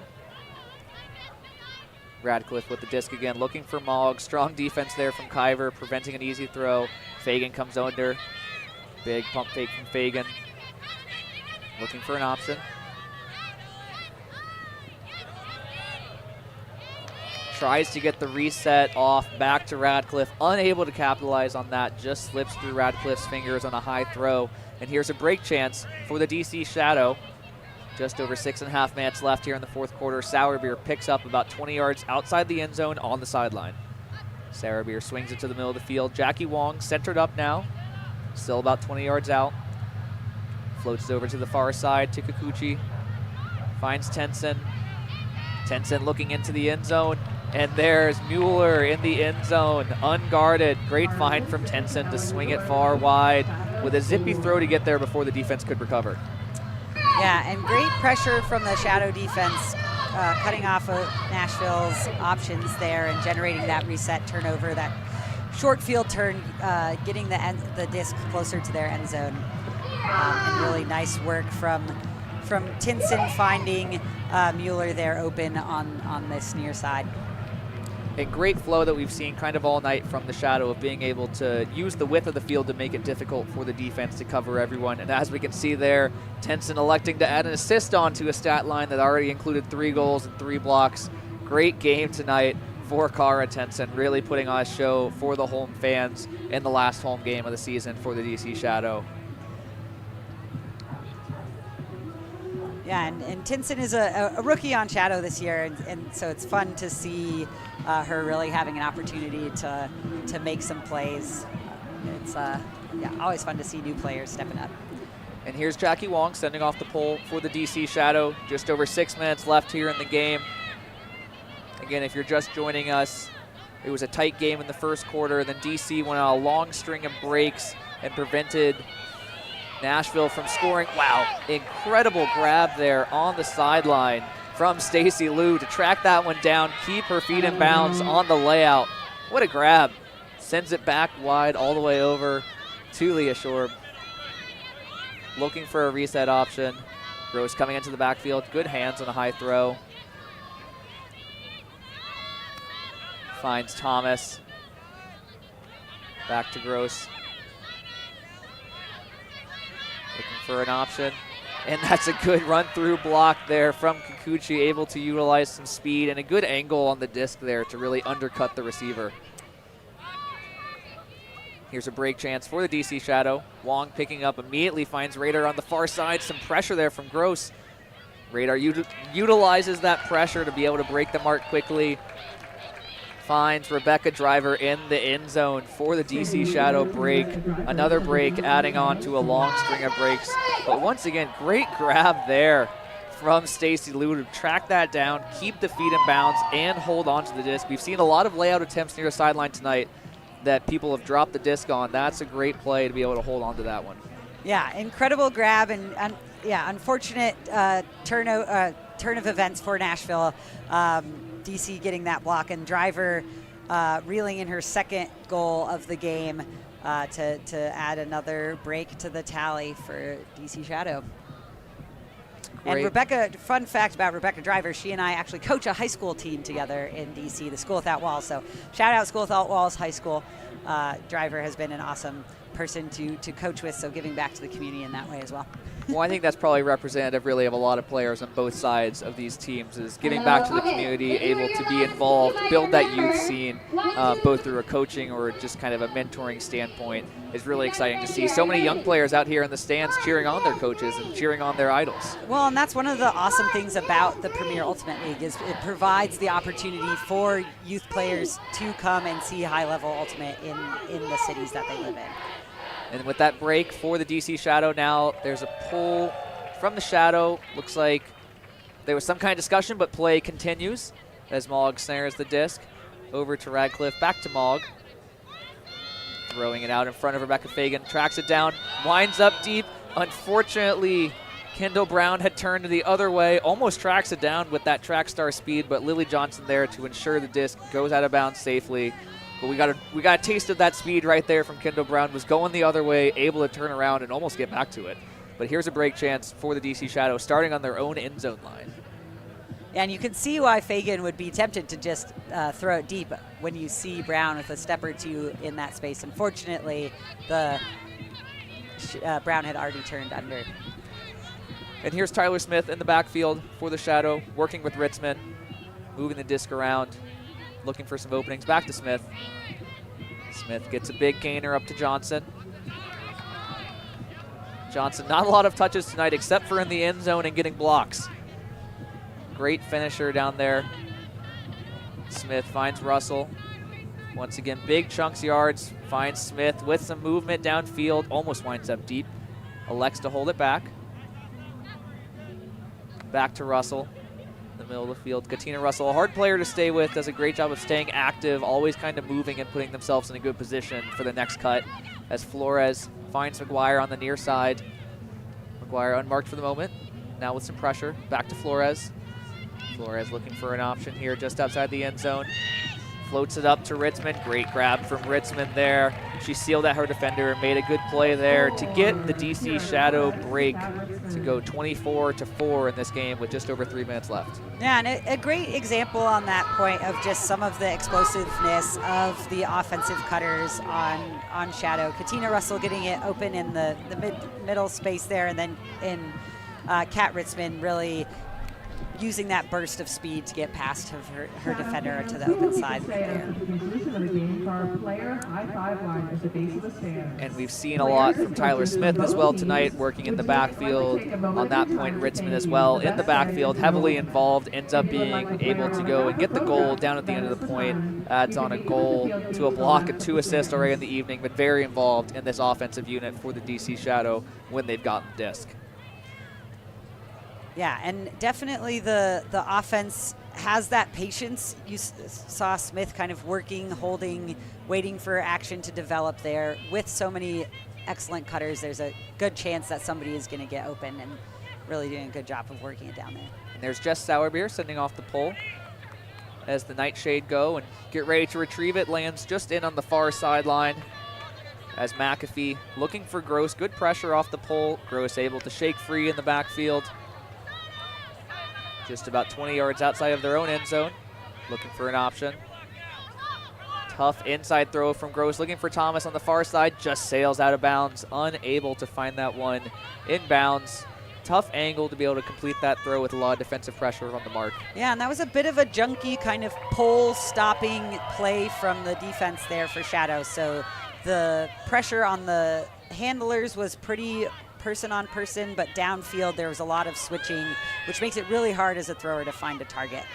And there's Sourbeer sending it down the line to Kikuchi. Great grab, going to the ground, holding those toes in bounds while securing the grab. There's Mueller just outside the end zone, looks for Tenson, and another goal for Tenson. Great score, great action. Once again, Tenson able to just have that good timing. Not necessarily blowing people away, although they can blow people away with the speed, but just great timing in all of these cuts to find the end zone.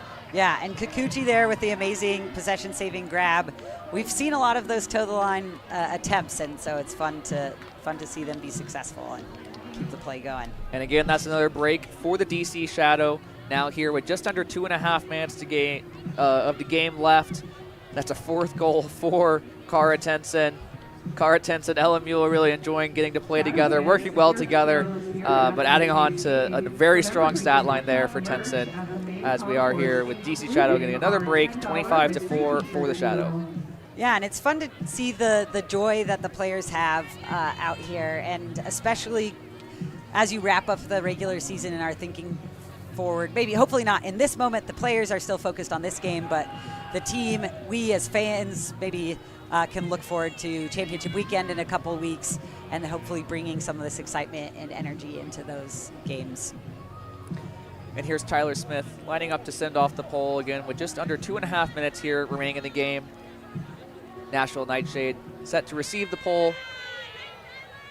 Comes out with some of that mixed offensive and defensive unit, trying out some new personnel, getting chances to play together with maybe people you haven't played together with yet. Mary Otten there with the disc, elects to swing it high over to Radcliffe. Great grab to go up and get that. Floaty one there to Thurman, just out of reach, gets a hand on it, not able to pull it down. Here's a break chance for the DC Shadow. Tyler Smith picks up, guarded by Rebecca Fagan. Gets the ball back to Flores. Flores with a quick around over to Lily Johnson for a big yardage gainer. Russell going deep, opts to pump fake. Finds Onoe on a big gainer. Great cut and great throw there. Blocked on the point. Wow, great block there from Asta Thurman. Saw Onoe winding up for that one and jumped the lane, just put a big mitt in the way and said not today, as Rebecca Fagan winds up for a deep shot to the speedy Kendall Brown. Adjusts well, a nice grab. Just outside the end zone, had to do almost a full 360. And there's Kendall Brown in the end zone with the pass there from Thurman. Hold on, it appears there may be a call. You know what? It looks like there may have been a timeout called by the Nashville Nightshades coaching staff. But a great play once again there from Kendall Brown. Rebecca Fagan sending Brown deep, able to adjust, make a good play, and then good support there from Thurman. That's a tough moment when you get the score and your own staff called the timeout, but you can understand wanting to be secure with the disc. Totally, and especially in some of those situations where a deep throw goes up.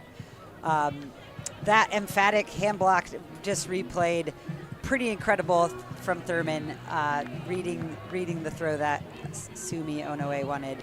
And then Brown reeling this one in, and I think that's maybe when the coaches decided to take that timeout. Brown pretty far down the field, not a ton of other Nashville players in the vicinity, so taking a timeout to try to secure that goal for them. Yeah, so this will be a big opportunity here for the DC Shadow to see if they can get a stop on their own goal line, as Nightshade is looking to punch one in here. Yeah, and that's an interesting piece in the Premier Ultimate League, the coaches are allowed to call timeouts. Players can still call timeouts as well, but in Club Ultimate, only the players can call timeouts. So it's an interesting tweak to the rules, and has honestly saved us. I remember many well-timed timeout call from coaches in my Shadow experience. So unfortunately, that not working out in Nashville's favor this time. And here's Fagan with the disc just outside the end zone. Big pump fake there, looking for an option. Can't quite find one. Gets the disc back to Mogg. Just under a minute and a half left in the game. Mogg working with Fagan in the backfield. Opts to throw it out to Thurman. Can't quite reel that one in. Just outside the reach of Thurman. Jackie Wong picks it up quickly on the Shadow Zone goal line. Sourbeer sending it deep there for Kikuchi. Elevates over Rebecca Fagan. Great grab. Driver there to provide support. Back to Kyver. Kyver looking for an option. Finds Wong on the far sideline. Wong back to Kyver in the backfield. And here we are back for a break chance with the DC Shadow. Great layout attempt there from Wickland. Not able to grab it, though, as Kikuchi pulled it in. There's Sourbeer with the disc now. Floats it out for Murphy right on the goal line. And that's a score. That's a break for the DC Shadow to Amanda Murphy. Yeah, and quick offensive work there from Shadow after that turnover. Some movement. Sourbeer able to get that deep throw to Kikuchi. Rebecca Fagan making a really good play on the disc. A near block there. And then Sourbeer finishing it there to Amanda Murphy in the end zone. Unfortunate turn of events for Nashville being so close to that additional goal. But instead on the Shadow side, Amanda Murphy adding a goal to a couple assists on the night. Strong stat line for Amanda Murphy. Always a presence on the defensive side of the disc, both with getting a block and then able to drive some of that bus. Once the ball has been turned over, the Shadow has a chance to get a break opportunity. It's definitely been very involved tonight. And here we are with 38 seconds left in the game. DC is up 26-4, has piled on a few more breaks in the fourth quarter after Nashville came out, had a strong opening fourth quarter with a hold and a break to start the fourth quarter, but then DC has stormed back and showed what we've seen somewhat from the rest of the game as Jess Sourbeer sends off the pole. And unlike in past Premier Ultimate League seasons, the clock will be the same as in the previous quarter. So for those fans who have watched in the past, the fourth quarter was different. It was a buzzer beater situation. But for this possession will be maintained. And an unfortunate drop there from Stacy Liu as the Nightshade. We're getting a little bit of momentum, working the disc quickly there as Raider swings the ball over to Kyver. Time slowly ticking down.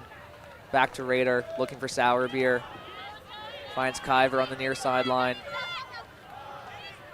Kyver back to Raider as time clicks down. Tenson has the disc now as time expires. Finds Sourbeer. Looking for an option. Back to Mueller. Again, time has expired, so this game will end with either a DC Shadow scoring the disc or a turnover. There will not be another possession after this as Korpinen has the disc now. Gets it back over to Mueller on the far sideline. Sourbeer slashing through. Sourbeer taking a deep shot for Korpinen. Great grab from Korpinen, backpedaling, avoiding the defender coming in, get to toe down in the end zone first, and that's a score for Korpinen to close out a very strong game from Marika Korpinen, and that's a break to end that game for the DC Shadow as they close it out for the DC Shadow, 27-4, a very strong showing for DC, closing out their regular season, putting a strong foot forward going into the playoffs. Yeah, and Nashville Nightshade able to get a couple goals there in the fourth quarter, so ending on a stronger note than the middle, and hopefully a lot to be proud of in terms of little components that happened right in that game for them. Yes, really a strong showing at the end there, putting a lot of things together. Something definitely to hang your hat on and say we did a good job on that. We put our things together. And once again, what the coaching staff talked about, building up throughout kind of the middle towards the end of the regular season for Nashville, putting a strong foot forward, getting systems put together well, gives a lot of, I think, progress looking forward to next season.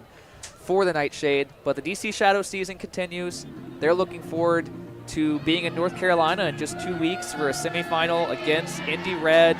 And if they win that, they'll have a chance to play the winner of Philly versus Atlanta, noting that DC has played Atlanta earlier this year, came out with the win despite a very close game. Now we're going to listen into the huddle if we can.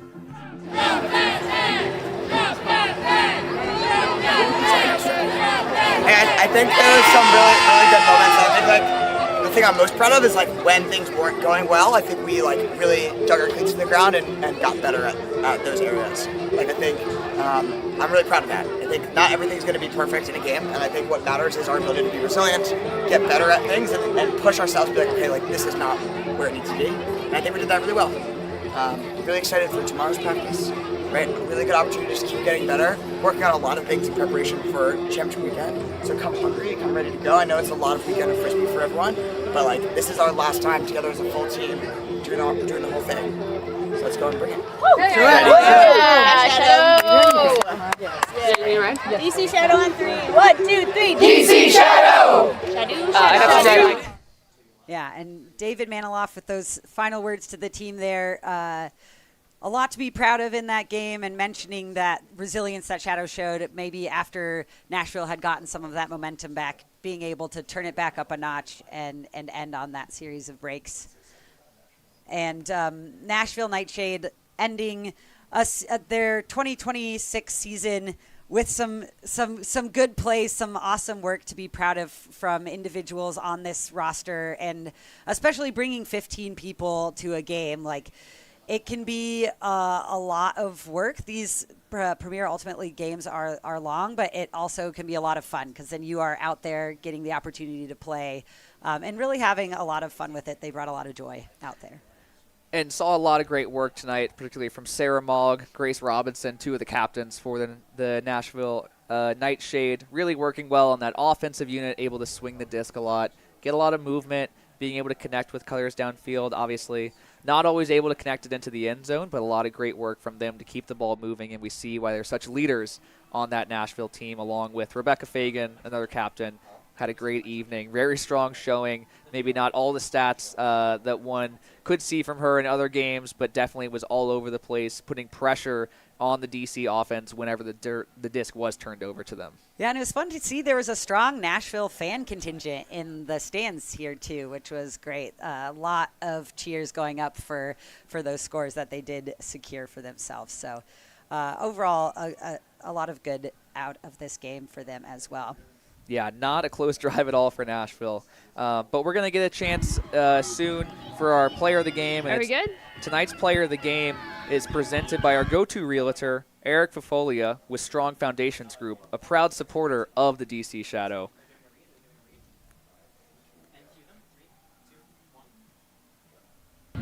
All right. Hey, everybody. This is Jax. Here at the post game of DC Shadow versus Nashville Nightshade, and I'm here with our player of the game, Marika Korpinen, number 77.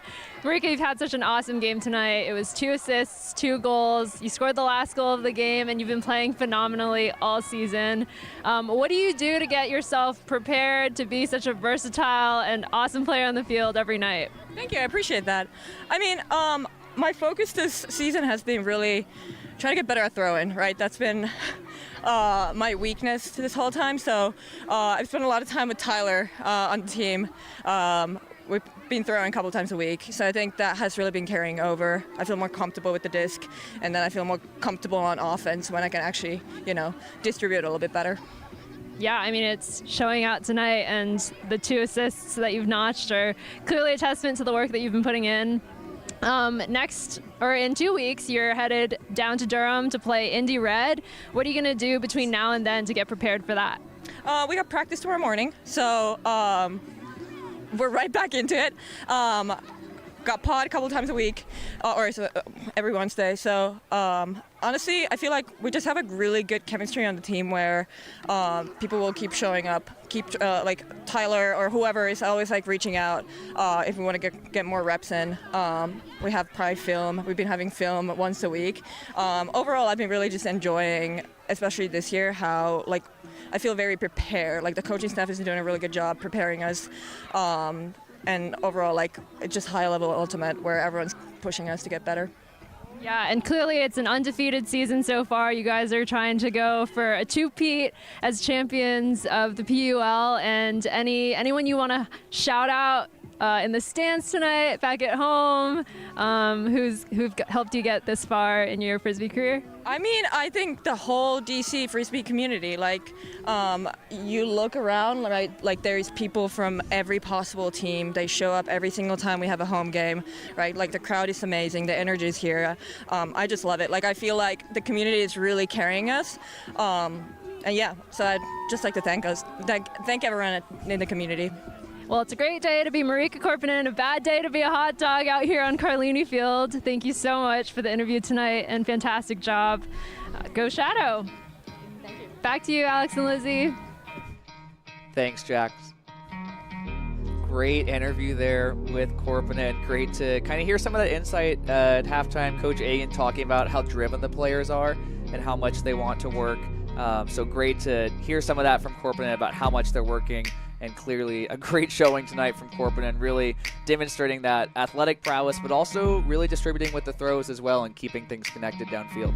Yeah, and Korpinen is a D1 college basketball player by background, so you can see some of that maybe in those hops, some of those catches that she made there this evening. Pretty exciting player to watch.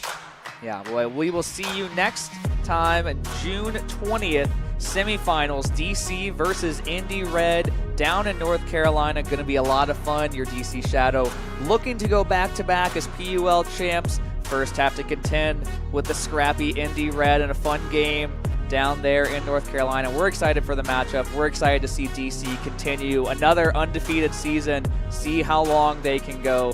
Thanks for joining us. Great evening tonight here at Carlini Field. For Alex Turney and Lizzie Laurie, see you next time. Yeah, thanks, y'all.